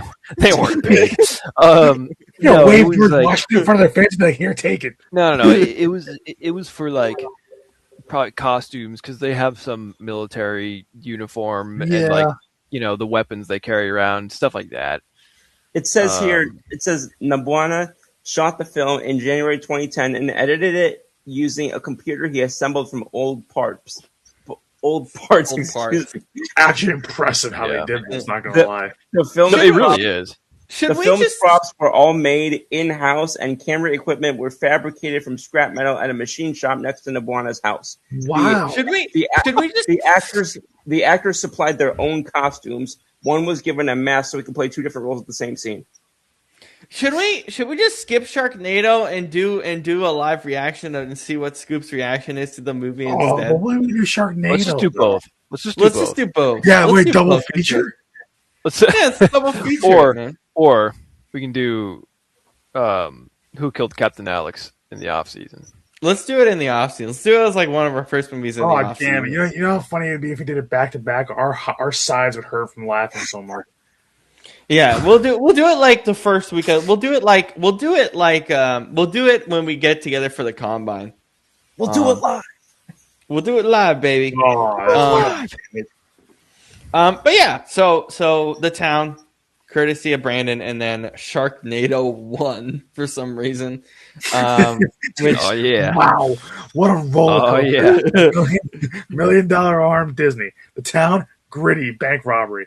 Then you get to Sharknado, probably arguably the greatest modern comedy film, probably in the last 15 years. the only thing I know about is what Shane told me, which is it's basically a movie about a shark tornado, and I was like, I want to see that. Yeah. I first learned about it through Adam, and I'm not disappointed. I've only seen bits and pieces of it, but I'm so not disappointed because he used to talk about it all the time. I wish he was here. He could have spoke to that. Yeah, what happened? I thought it was weird night. Unfortunately, he couldn't make it, but he'll make it another night. He'll definitely Yeah, I make don't it for the combine show and stuff. Okay. He wants to talk. He wants to talk Steelers. So maybe once the Steelers hire a coach, hopefully not Brian Flores, he can freak out about that. But for Brandon, for Scoop, for Shane, for myself, thank you for joining us on this Sunday night. We finished early. It should have been earlier, but the damn game went into overtime. Not for nothing. We kept this under 2 hours. Which makes sense because there's less teams and less things to talk about. But yeah. We still managed to almost go 2 hours, which is crazy. We'll see you next Sunday night after Rams Seahawks NFC title game. We'll see you then. Peace out, everybody. See.